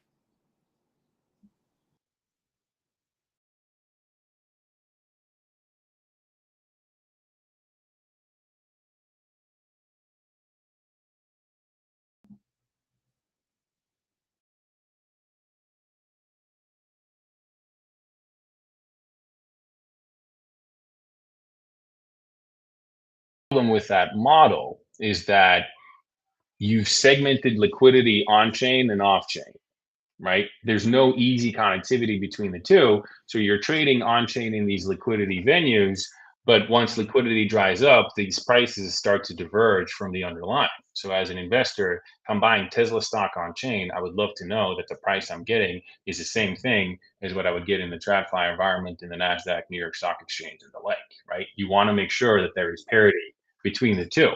But the way these systems currently have been architected, that liquidity bridge does not exist, right? That's why you get these stocks that start to depeg. It's very similar to what a stablecoin can do. If there is an instant minting of USDC or USDT, you're starting to see environments where these things depeg, and you need that instant liquidity, instant minting and burning to bring it back down to $1 or bring it back up to $1. And you see the same thing with stocks. So our platform truly is the first time where our assets are issued in a stablecoin-like format, where there is instant minting and burning of these assets, so that what you buy on chain can be bought at the same liquidity and the same price as is available in a normal brokerage account. And so is the right way to think about this almost like a tokenized wrapper? If you think of something like, a stable coin probably fits this bill, but also something like wrapped Bitcoin. Imagine wrapped Bitcoin is available for redemptions, right? I can take my wrapped Bitcoin, I can send it into the smart contract, and that smart contract will deliver me 1 Bitcoin on the Bitcoin chain. Similarly, you guys have a broker dealer as part of Ondo Global Markets. And so if I send my tokenized Tesla stock into the Ondo Global Markets broker dealer, it'll burn the tokenized version and it'll release this real, legitimate Tesla equity into my brokerage account? Well, almost. You can send us your tokenized Tesla and you will get the value of the Tesla share back in stablecoin instantly. The reason why it's not exactly how you describe with, you get your Tesla in your brokerage account is transferring stocks between brokerage accounts is incredibly difficult, right? You would have to wait days and days and days.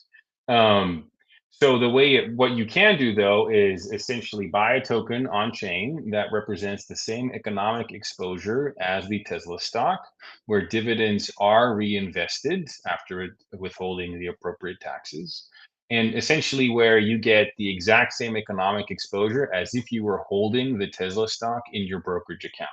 If you at any point want to redeem said token back into stable coins, you can do that 24/5 in size. I'm curious, what type of clientele do you expect the demand for this product to come from?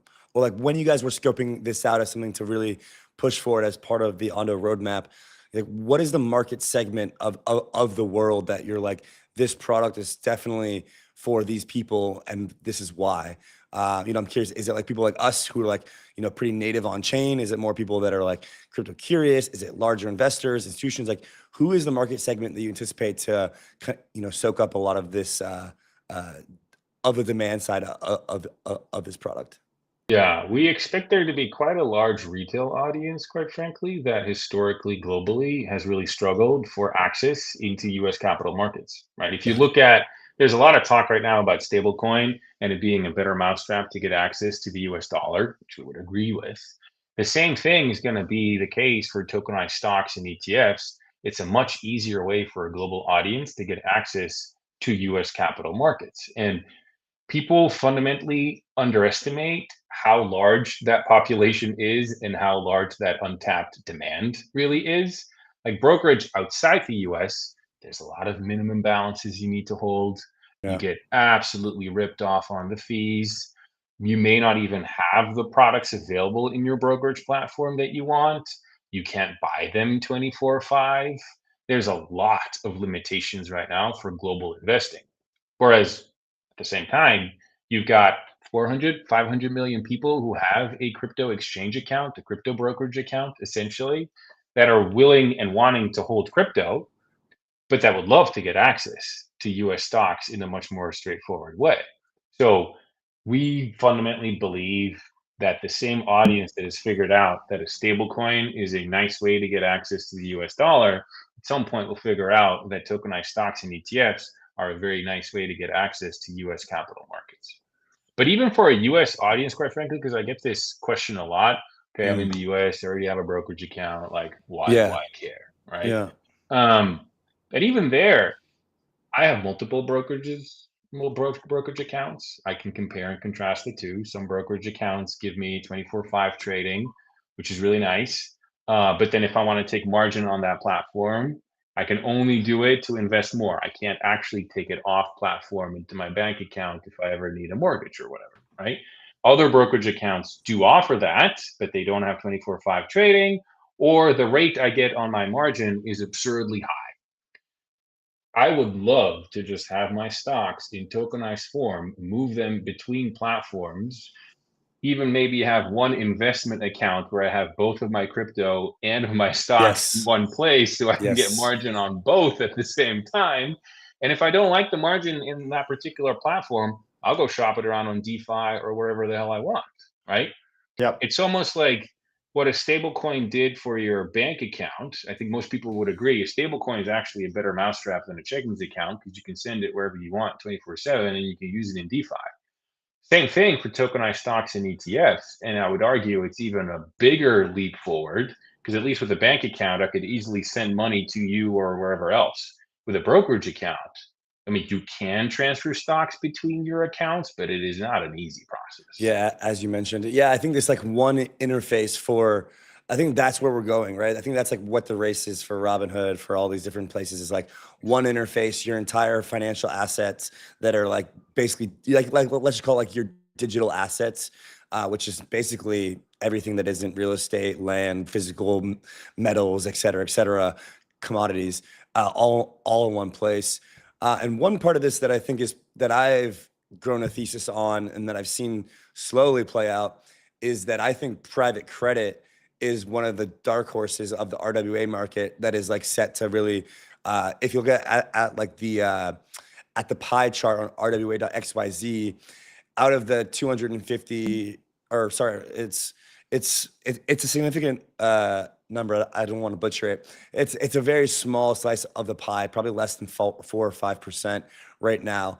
My thesis is that that's going to grow to like 10 to 15% of the RWA market in the coming years. I'm curious, like, do you agree with that? Do you think that's right or wrong? And then is Ondo positioned to expand into private credit markets or into other kind of adjacent RWA markets, or pretty much just focus on the stable coins and equities side? Yeah, it's a great question because I do get it a lot, and it's almost a fundamental question of like, which asset classes does it make sense to tokenize in the first place, right? We've always taken the view that you tokenize things for two reasons. Number one is globally, people want access to the product and they struggle to get it. So putting it on crypto rails is a better way to facilitate the distribution and access. That's one. And then number two is people want to use the asset on chain as a form of collateral. And collateral can mean that you stake it, you use it for margin, you can do a wide variety of things with it, right? But for both of those things to be true, typically people need to have some semblance of pricing transparency. People want to be able to understand what is something worth. That's where you get into trouble with stuff like tokenized real estate, tokenized PE funds. Quite frankly, even some of these tokenized private company investments, you just don't have the same investor disclosures. So you mean like if you hold like the open AI X stock thing? SpaceX, all of these things, how are you going to value it? Because the disclosures requirements are not the same. If you go to public markets, any public company has a ton of public disclosure requirements. They do quarterly reports. It's quite easy to at least form a perspective on what these things are worth, and you have very deep and liquid markets. So that makes it a good access play because people can look at what is really the price of this thing, and if what I'm buying is the same price as the underlying, and it's good use as collateral because if people ever need to liquidate it, there's a very deep and liquid market. So that's why we focused on treasuries, public stocks, ETFs. To go back to your question around private credit, the nice thing about private credit is it moves you up on the yield curve, right? But you do run into the issue at times of what is the underlying, how much is this thing worth, how do I value it? Now, the good thing is with some private credit vehicles, they're also wrapped in a public wrapper, so you can buy ETFs that essentially are, private credit ETFs, and we can put those on chain. But we're not going to be the tokenization company that goes out and tokenizes these esoteric private credit products or the real estate and the like. People have tried that. I hope someone figures it out, but we just don't think it's a good use case. Yeah. So basically in markets where there's not like a very liquid, tradable, and clear public value that is agreed upon by the market, it's much more difficult to tokenize those things. And that is going to require a different mechanism than, what is currently present in the market today. Well said. Yeah. Got it. Cool. Earlier we were talking about using some of these assets as collateral rather than selling it for liquidity. And I'm curious, as you are bringing more and more of these tokenized stocks on chain, you mentioned distribution and access is one of the key differentiators, value propositions of these on-chain equities or tokenized equities. Are you working on sort of the bridges from kind of the native chain to some of these other chains where DeFi exists? Are you working on some of those integrations? For instance, I can imagine a tokenized Tesla on Aave and borrowing against it on Aave. Or are you building out some of these solutions and these DeFi protocols yourself? Where is sort of the next jump here from a product perspective? Yeah, I think it's a great question because I think DeFi is amazing. It is one of the key reasons why you put an asset on chain. I also think that DeFi is not quite built to support 1,000 different stocks and ETFs all of a sudden. That'd be chaos. Pure chaos right there. Now, so we launched our Ondo Global Markets platform on mainnet Ethereum. We'll go to Solana BNB chain pretty soon. We'll go to Ondo chain once it launches pretty soon too. And the that is really an access play because we want to go where the users are. Now, obviously, public, mainnet Ethereum has a lot of users. Solana, BNB chain, there's a lot of users. I think people are gonna really welcome the fact that they can get access to these assets, and I'm pretty positive that the DeFi ecosystems on these various chains will support these assets in a limited way, right? Because I don't think Aave right now is going to all of a sudden deploy 1,000 different markets for these stocks and ETFs. It's not that it doesn't scale. Like normally in a brokerage account, you can have 1,000 different stocks and ETFs. It'll just show you what your margin balance availability is, and you get it in your account, right? Current DeFi isn't really set up for that. So that's part of the vision for the Ondo chain, quite frankly, is to build out an ecosystem, a DeFi ecosystem that really is tailored towards these public stocks, ETFs, treasuries, all in ones, so that we can really build brokerage on chain in a better way. But the current DeFi protocols may not necessarily be super well set up to do that at scale. Yeah. I think maybe at best you can have like a Mag 7 type of selection on something like an Aave, or even just like an index.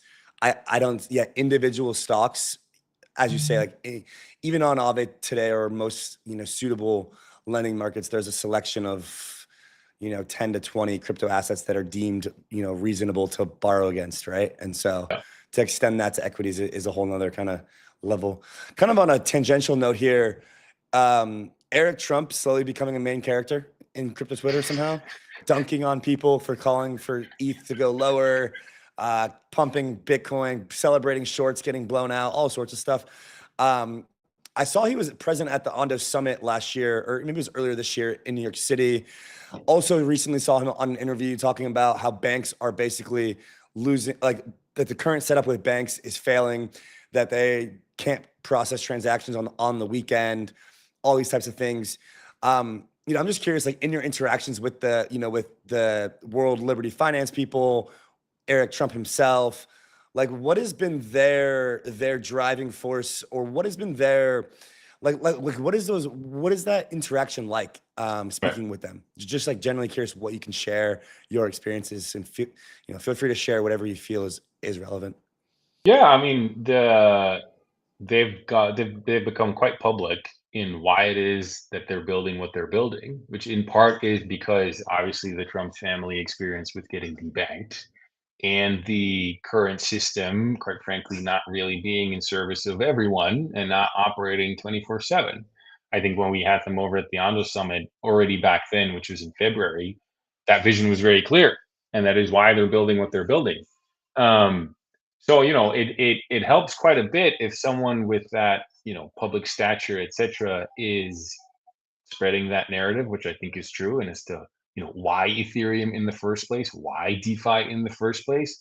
If the president's son has been debanked and is publicly speaking about it, and is used and has that as the narrative as to why this technology is relevant in the first place, that's pretty powerful. I would also add that in my interactions with him and the person itself, he took the time to meet a lot of people within Ondo. I always find that quite impressive when someone truly takes the time to just meet everyone and say hi to everyone. So honestly, I can't have nothing bad to say.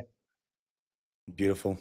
Ian, we appreciate your time and joining us today. Look forward to seeing Ondo Chain roll out, and look forward to just the broader development here. It just feels like this space is the space of this kind of iteration of crypto today. Narratives come and go, but it does feel like this one, with regards to RWA's tokenization, is only really at the beginning stages, which feels crazy because crypto's been around for so long, and it's like, wow, like this was the obvious thing all along. Like we tried so much other stuff, but like, why didn't we just try this? Well, yeah, I'll give you a fun fact. I used to manage digital assets within McKinsey with the consultancy, and the first project I did for a TradFi was in 2016, and it was about tokenization.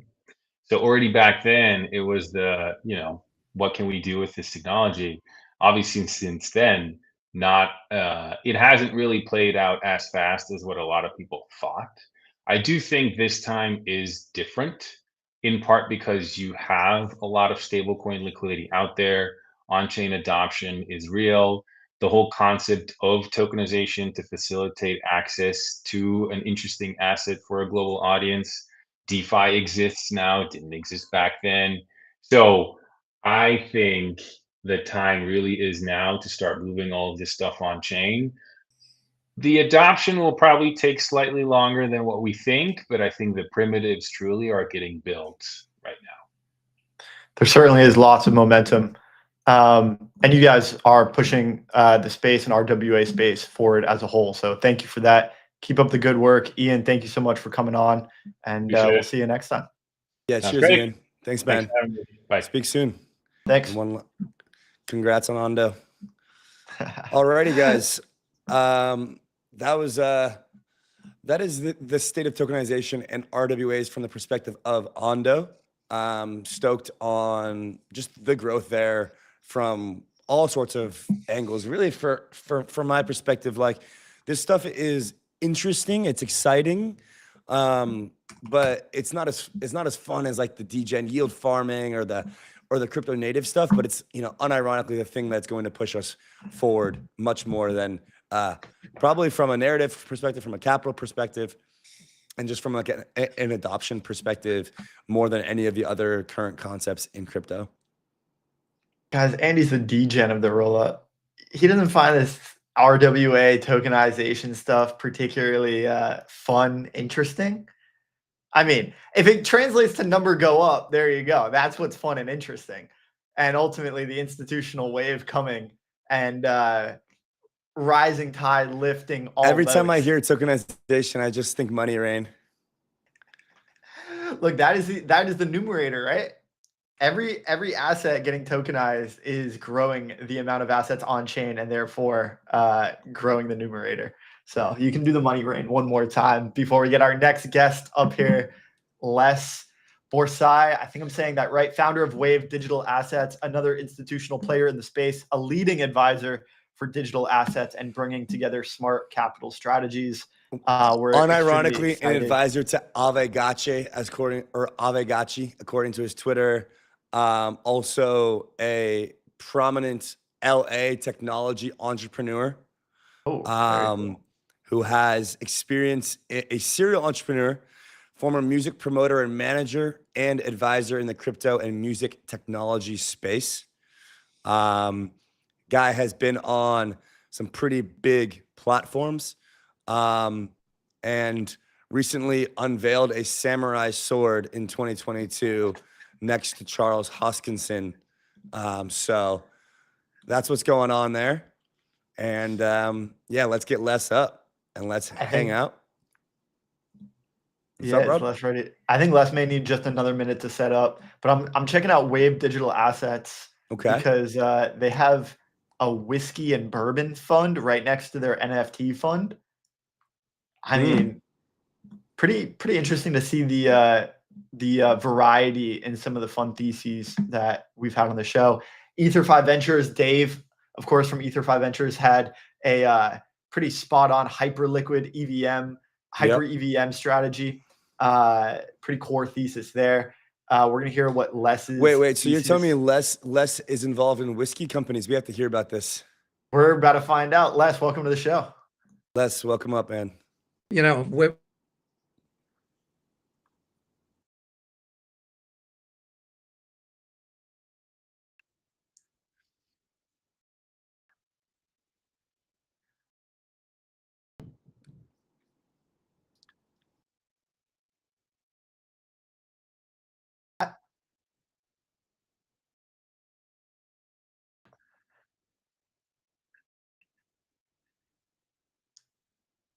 I've heard of 𝘗𝘂𝘬𝘂. She sings the national anthem on another podcast that I like called Kill Tony. And she comes on, I think she's down there in Texas and appears on that show every once in a while. And she does a good job.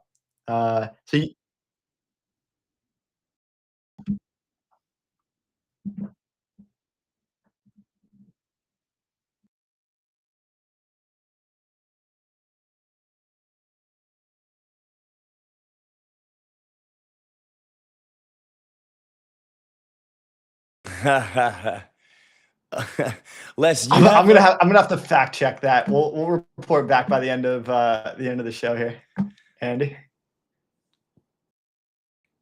Yeah, that's what we do these days. Les, I was trying to get a girl to go on a date, and I was chat GPTing some texting. So that's the state of the younger generation. Just be glad that you're not a part of it, and you know.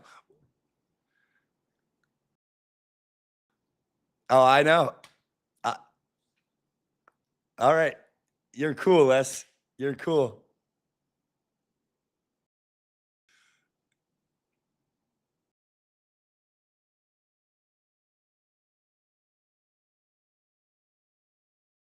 Yeah, yeah. So Les, you have quite the background in the music space, in the investing space. Currently, GP at a fund, Wave Digital. Also, I see in your Twitter bio involved in 𝘰𝘭𝘵𝘬𝘴, which is cool because Mark Zeller is a cool guy. I don't know how involved you still are there, but man, we have this titled as Les talks about serial entrepreneurship, crypto investing. Honestly, man, like I would love to just hear a story about something that a endeavor in the music industry, in the technology industry, how that kind of led you to crypto. Tell us about a big win or a big loss or a big lesson. Share some wisdom with us, if you don't mind, as well as our audience. I'm gonna pack in 30 years in 5 minutes if I can. So, my journey started when I was 16 years old and I left home. I didn't go back and I needed to figure out how to make a living. And I started borrowing warehouses and throwing raves. So by the time I was, 19 years old, I was working at the largest concert company because no one understood DJ culture, coming over from Britain and bringing that first iteration of rave bands over in those times. And, ultimately I became a concert promoter from that, then worked at a record company. By the time I was 22, I was heading up tour marketing for MCA Records and didn't really understand what my job was. I know that the first week I was working there, I went to the '94 Woodstock, and I guess that was my job. From there, after that ended, I went to the Silicon Valley and I worked at one of the first kind of internet-based record companies. And they raised a whole bunch of money from all these different tech companies and venture firms, and that imploded in great fashion. But for me, I was still a really young guy flying to work every day because I refused to move to San Francisco. I wanted to stay in LA. So after that, I kind of got deeper into managing artists, and I managed Jason Mraz and a whole bunch of pop punk bands during the '90s, late '90s. And we'll get to the punchline. And then I did a lot of the early iPhone apps. So what that means is, when the T-Pain app was coming, we were talking to them about doing that. And I ended up building apps with like Lady Gaga and Jason Derulo and, getting into music licensing and gaming. And 2013 turns up and I'm like, fuck, I've missed this Bitcoin thing. It's trading at $600. Like, how did I miss it? And I said, I'm going to find the next one. And, understanding how to use Reddit, I found Ripple. I found this wallet called Peer Wallet, which was the first XRP wallet. And I convinced Ripple in 2013 to allow me to be an advisor, which they did. And in 2014, I invested in the Ethereum presale by figuring out how to download the JSON wallet somehow. And then everything else that came, the DAO and the first DAO and all that stuff. Yeah. So 17 rolls around and I'm talking to my friend who's in finance and convince him that we should do something in finance. And it wasn't a fund. It was one of the first registered investment advisors. So I'm just going to keep rolling, guys, until we get to the end of the story. Yeah.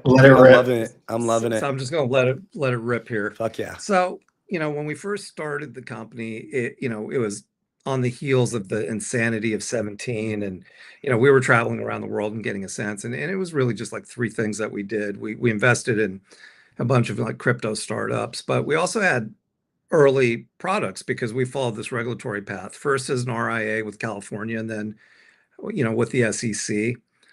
So we had one of the first Bitcoin yield fund products, and we also started managing treasuries for the big protocols. So doing DeFi with a lot of the native tokens. So by 20, we're managing like billions of dollars, and everything's great for a second, and then everything blows up. But we didn't get hit by any of it because we didn't believe that bullshit. We looked at FTX and said, no way. Yep. And so we were really fortunate, and we really went the other direction after that. We looked at all these companies that had blown up, and I was frustrated. We were trying to buy Voyager, which was an exchange, and I lost to FTX, and then I lost to Binance, and I'm just like, fuck this. And we decided we were going to go buy alt tokens. And we did. We started getting into the bankruptcies and buying massive amounts of all those alt tokens at a discount and liquidating them while everyone else was like panicking. Yep. So at the same time in 23, I decided I wanted to focus on government, which was an odd thing to do. And I guess, it was just from my experiences, I saw a real opportunity. And the first thing we did is we did an RFI and an RFP for the U.S. Marshal Service to manage their alternative assets. Not the class Coinbase just won, but there's class 1, which Coinbase won, and there was class 2 to 4, which was all the garbage, and I wanted the garbage. And we're actually in a protest with the U.S. Marshal Service still over the management of those assets. And, they've been doing RFPs since like 2019. So, then this administration gets there. And by this time I had met with 23 attorney generals, and I'd gone across the country looking at how they dealt with crypto, how they seized crypto, how they custodied crypto. And I went to Interpol at The Hague, and that's when I had my aha moment. I'm like, holy shit, they've got these track and trace companies and they got these custodians, but they don't have anyone that's a registered investment advisor doing public-private partnerships. So I decided we were going to build out this business, and it was going to be giving education away, which we did. And I hired the former deputy chief of IRS criminal investigation and started building out this education platform for law enforcement. And then the second part was doing some software. And the software could show you what's been seized in real time, what that was worth, all the reports. It's financial software. I'm giving that away for free as well. So the net of the whole story is from 23, I'm building out this government practice. A new administration gets there. Everyone's falling all over themselves, to be part of the crypto council and the crypto summit, all that stuff. And I knew Bo from before, and he was really, really sharp. And, there's a lot of sharp people there, Tyler Williams, the treasury guys, the commerce guys. And, we started to talk about what we could do and how we could help. And in the middle of it, I just thought, Jesus Christ, this is crowded. Like every time I fucking turn my head, there's another crypto company, with an agenda. And I'm like, I don't really want to deal with that.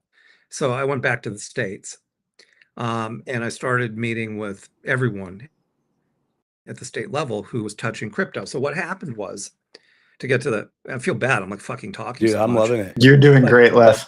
But to get to the punchline, the thing I realized a couple of things, that the pressure coming from the administration is going to impact the states. So when people talk about things like equitable sharing through federal seizures, what that means is if there's a federal seizure of cryptocurrency, what they used to do is they used to liquidate that asset and pass it to all the departments at the state level that participated in that seizure. They do it with everything, so now you're not liquidating it. So those states are holding those seizures, right? Then the second part that happens is you have civil that starts to take payment for, unpaid taxes and shit like that. Then you have these states starting to accept it. Then you have unclaimed property, which is also crypto. So what you see is you're seeing not only the value of crypto go up, but you're seeing states pass legislation to buy it. New Hampshire, Arizona. So now you have all of this asset class accruing without liquidation because the president doesn't want it liquidated. And you have states that don't even know where it is, what it is. Yeah. And there's a massive disconnect, but it's creating a panic. And I haven't really been good at much in my life except being early with things. That's one thing I've been pretty good at. So, I started thinking about the digital reserve and what that looked like. And I guess I'm going to talk about this. And I never talk about this, but I'm going to talk about it because I've been working on it so long. The digital reserve is great if you're holding assets and allowing them to appreciate. It's a vault, the same way the stockpile is a short-term solution that you can kind of deploy. But I thought, if these states have all these assets, why don't we create a structure where we rebalance them, put them in a trust, and issue municipal bonds so the state can bring back low price debt. And they have, they'll have capital to use within a state based on not liquidating those underlying assets. And long story short, opening up the, debt market with crypto is really what I'm focused on. And I have been, and I have some announcements coming pretty soon that are pretty exciting, because if you look at the debt market compared to equities, and look at Michael Saylor selling his preferred stock through the roof, there's institutions and insurance companies and endowments and pensions that can't take exposure in that. So the last real bookend to this is the president comes out and says, hey, retirement plans, you can take exposure. Well, that's kind of true. They can, except for the fact they have to follow a protocol to take exposure. So those are all the things I've kind of been working on. And that's how I went from being a runaway rave promoter that needed to make money to doing something in finance, which is just a crazy journey. Yeah, it definitely is a crazy journey. Specifically on the states, have you found that the state level conversation is as receptive as what seems like the federal level is to crypto now, or is there more or less kind of pushback, questioning, concerns? Is there a difference? Yeah, there's a big difference. Yeah. The cool thing about the states is there's 50 of them, and they're all different. Yeah. And they're all at different levels. And, there's some states like Arizona and New Hampshire, they're incredibly forward thinking. And they want to, New Hampshire by design has to be clever just because of what their tax status is. And they have to do really innovative things. Arizona just likes doing innovative things. It's a state where Waymo was the first self-driving cars. And, they like doing that kind of stuff. There's states like North Carolina and Wisconsin that can be innovative, and Nebraska. And, so you get a different flavor with a group of people that are in these states. And, a lot of that leans politics. And, what we're seeing is, when everyone clamored to the crypto summit, I don't know what the fuck they thought they were going to get out of it. Like the White House was going to bless them with, some special magic business. It's like, I really didn't get it. And, for the amount of money that was being spent, on lobbyists to make a lot of that happen, and it didn't happen anyway, whatever they thought they were going to get. So for me, the states were interesting because it was just something no one was looking at. And, if you go back to my music career, I think there's a parable in my life with everything that I do that ties back to music. So when I was 23 years old, I learned this concept when we were releasing records. There were two ways to release records. You could blow your brains out, spend all the money, get it on MTV at the time, get it on radio, get the big tour. There's no underlying foundation, but not every artist could do that. It wouldn't work. So what we had to do is micro marketing, meaning we would go to individual states and see where there was success happening at a local level, and we would just expand on that. So I don't really need to do all 50 states, but if there's 5 that are interesting, I'll start with 5. And, again, crypto's global. So there's a need for these types of new products across the board. And I think the other thing that's really interesting is, like, if we look at the ETFs and how successful they've been with BlackRock, look, they're not getting exactly creative. What we do is really complex products. Okay, let's do a fucking Bitcoin ETF. Let's do an ETH ETF. Maybe they'll work their way up to an index one day. And, I just look at this other market, and I just look how massive it is, and it coincides with everything this administration is doing. So it's not that hard to be strategic. Yeah. So yeah, I'd say, to answer your question in a really long-winded way, the states are mini versions of the federal government with their own, teams, and some are really receptive and some aren't. Yeah. I've stumped Robbie. Robbie's like, okay, stop talking. I've got so many things happening. Like I got a question from the audience that relates back to your music career. If you don't mind, we'll switch gears for a moment. Of course, after all the important stuff we just talked about, tell me about the weed you used to smoke on the bus. I bet it was fire. This question from the audience is if you saw Woodstock in '94, we have a question about the Green Day mud fight. And if you saw that it live. wasn't the Green Day mud fight. That was the better fight. The better fight wasn't a fight. It was when Trent Reznor and Nine Inch Nails. So I got to see that before it happened, where they're putting mud on themselves, and it was incredible because they became the audience. The whole audience was covered in mud at that point. And to answer the question, yeah, I saw the Green Day fight too. But the real moment was when Trent and Nine Inch Nails did it, because they came out just covered in mud, and it was incredible. And it was the front page of they had newspapers back then. It was the front page of every newspaper the next day. Wow. That's insane.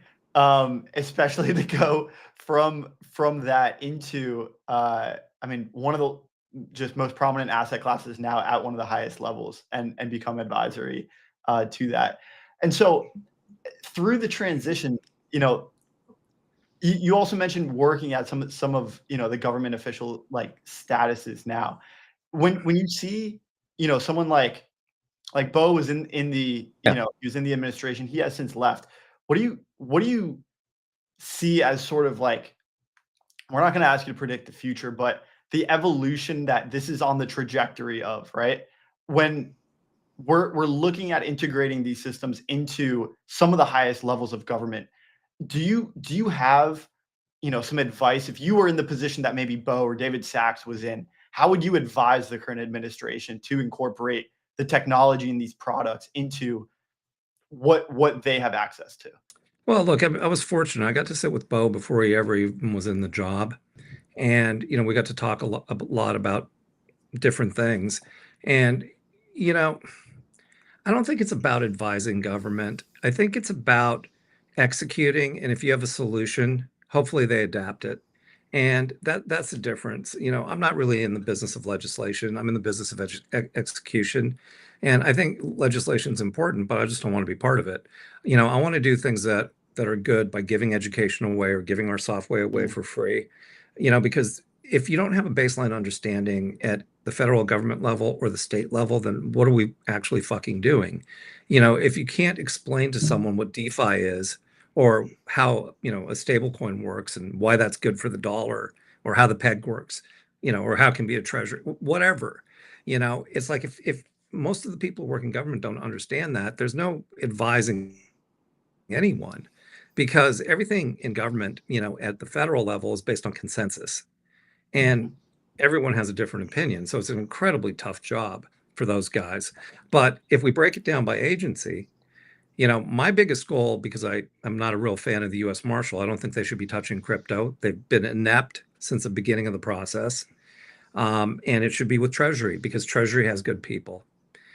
Secretary is a good person. DepSec Falklander is a good person. Tyler Williams is a good person.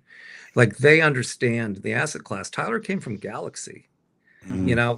So these are good people in the administration that actually do understand this. So I think, the goal is to educate the ones that don't, because none of it's going to work without that. Yeah.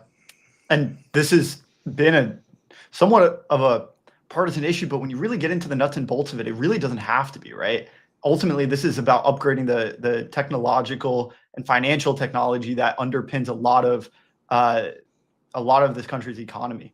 And so that it would be something that could benefit both parties. So I remember the first congressional hearings we had on cryptocurrency, and as a Democrat, I'm disgusted with my party since then. They didn't ask thoughtful questions. They, didn't do the research, and you know what the Republicans did, and maybe it's because they give a shit about money. I don't know. But I'm really kind of torn, because there are things that just should have been executed on, along the way. And when we have Democrats holding back because they're not getting their agenda on an Epstein file, it's just a load of shit. And if you have an asset class that can generate resource that you can deploy to help people, which we clearly needed at the university level, there's budget problems at the pension level, there's liability issues. I mean, just in states or the federal government. I mean, that's a lot that we can solve based on digital currencies and how we redeploy them. And I don't think that should be a partisan thing, but it is. And, you know, I've been in crypto a long time now, 2013. And I always say this, that this administration and the focus on the asset class is the thing that is changing everything for digital currency. Mm-hmm. And it's happened since January. And the guy put out an executive order, then a digital report that covered everything they said they would cover. And now the SEC falls in the line to have sandboxes and safe havens, where not that long ago we were getting debanked. And the CFTC figuring out, you know, through clarity, what they're going to be doing with the SEC is, you know, just us moving forward. Yep. Yep. Yeah. I mean, I think a lot of Democrats are who own crypto and have been a part of this industry, especially in Ethereum. I feel like Ethereum has been a pretty like liberal Democrat kind of vibe. Let's just say, I don't know if that's accurate or not, but that's been my perception. I think they've been forced to rethink their stance because of how partisan this issue has become. Yeah, I mean, I haven't been following that so much. I mean, I think, you know, just breaking it down to the simplest baseline, people have to understand what this shit does. And, you know, Yeah. until they understand the difference between Hedera, Hyperliquid, I think you were mentioning, Ethereum, you know, all of the different tokens and the ecosystems and economies that are built out of it. And, you know, going back to, you know, the whole point of Bitcoin, it came right after subprime and the collapse. And, Yeah. you know, how is that impact going to, you know, move us forward now, you know, with all the things that these tokens can do without centralized authorities and lower fees and, you know, and DeFi emerging, which is going to be another important aspect to this. So I think, you know, once we start to put all those pieces together, you get the whole picture. Poor Marcelo's looking at me like, hey, dude, your time's over. We got another guest. No, Les, you're our final guest. So want to be mindful of your time. I'm If cool. you can, I've got I'm good. I'm awesome. all I good. got one question for you, and then something to show you. My question is, you know, I think we share a philosophy here. I think we have a common goal of education. That's something that the Rollup was born out of. A lot of the things we do are on a mission of trying to educate others and help spread some knowledge about this technology and what it's capable of. And so when you're getting into some of the rooms with some people that are in positions of power, they're decision makers, either at the state or the federal level, but they still don't seem to understand this technology, these assets and what they mean. What would you suggest, you know, just to a fellow educator that, you know, is trying to share, you know, some information? How are we able to just spread this knowledge further so that it ultimately reaches these people? Well, I've been doing it a long time now, and it's working, because you would be surprised. These states and the people that govern within them are hungry for education. This is not a situation where they're just like, it's a scam. They want to know what it is and how it works. And, you know, I would say, you know, from your side of it, you know, we don't own a pipe. And we have contracts with lots of states and federal agencies that we just give the education away. So if there's something you want to give away, put it through our pipe. Doesn't matter to me. You know, I'm not looking to get rich off educating someone.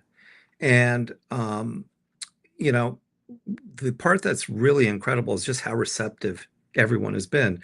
I went to a pension conference. I can guarantee you, we were the first crypto company to ever go to this conference. And, you know, I mean, seriously, the only crypto company that was there.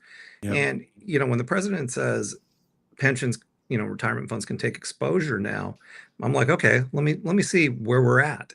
And there were people there that took it very seriously. They have a lot of these consultants that, you know, want to learn about the asset class. And, you know, the thing about retirement funds too is, you know, there hasn't been innovative products and, you know, debt in a really long time. Tobacco bonds were kind of interesting, you know, maybe renewable energy bonds, charter school bonds, but not this. And what's really fun about this, and the way I compare it again to the creation in the music business, is like in the music business, you got to meet an artist, you got to create a record and figure out the environment of that record. What did it feel like? You know, where were we taking it? And it's kind of the same thing, you know, with this. You know, there's your ability to create these products in the same way and being creative, but having this financial underpinning.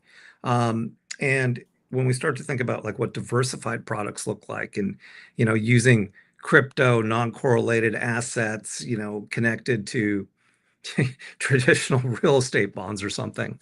I'm just making that shit up as I go. It seems like a really, really big world out there, and the world's as big as we want it to be. And that's what's really cool. Yeah, there's a lot of room for creativity and imagination when it comes to these products, and this just because of what this technology is capable of. Les, thank you so much for coming on. Before before we let you go, if you got one more moment, Marcelo, our producer in the background, did cook us something. Maybe you can just confirm. Oh, shit. I believe this is 𝘂𝘂𝘺𝗃. We brought it full circle. Let's get this up on the screen, Marcelo, if we can. I can't believe you. Yep. That's why 𝘂𝘂𝘺𝗃. But I want to see her singing the national anthem, which I believe was your claim. I believe so. Can we play this? Maybe we didn't. And here she is hitting on Joe Rogan. Oh yeah, no, I remember this. This was after her mom died. This is on 𝘐𝘯𝘺𝗧. It's a fantastic podcast. Okay. Well, I haven't managed her in years, so like, but yeah, I did. Okay, she's on 𝘐𝘯𝘺𝗧. Never saw it. We can hear. I'm man enough to say when I'm wrong. Okay. Well, I wanted to. This was yeah. Tucker Carlson's on that episode there. 𝘂𝘂𝘺𝗃, Joe Rogan, Tucker Carlson. That's her. I mean, Unwritten Law would have been a more interesting kind of band to pull up, but that's okay. I thought we were gonna get a video of the mud fight. Oh yeah, that would be a good one too. I just want to make sure we weren't spreading misinformation here. That was like nuts, dude. That like Woodstock. It was like literally my first week working at a record company, and like, dude, like the people I worked with were so fucked up, and like that whole place was like such a disaster. I was like all nervous. I was a kid, like I was 23, and like they were like, don't use the bathroom, in the RV, and I'm like, okay. So like you're going looking for bathrooms in the middle of the night, and they were kidding the whole time. So. Oh man, I love a good rave. Les, I'd like to have you on again for a longer session, man. It's been an absolute pleasure. It's super fun, guys. Thanks, guys. Enjoy. See you again soon, Les. Thanks for coming on. Cheers. Bye. Alrighty, Rob, that about wraps us today. Fun stream, good stream. Oh yeah. And market's getting a little bounce. Vibes are up. 10 a.m. here in Hawaii. Time to get some more work done. That was great. And yeah, that was a fun stream. Oh yeah, great times. Another well-rounded show. I feel like consistently we're bringing on guests from all walks of life. Ian was great on the institutional perspective about RWAs. Ondo Global Markets, congrats to them for the launch. Bang. Can we get some confetti? There we go. There we go. We had Les all the way from the music industry to some more of the current happenings with crypto and the government. Can't forget David from Ether5 Ventures coming at us with the VC angles. And I believe we started off our show. It's almost amazing to think that this same episode had Himanshu on AI. It feels like it. Absolutely incredible. Thank you, Rob. Thank you, everyone, for watching. Production team, see you guys next week. Alex, Marcelo, Nero, Leo, all the guys behind the scenes. You guys are the best. We'll see you next time. Andy, you're a great co-host. We'll see you very soon, buddy. Peace. Alrighty. Cheers, guys.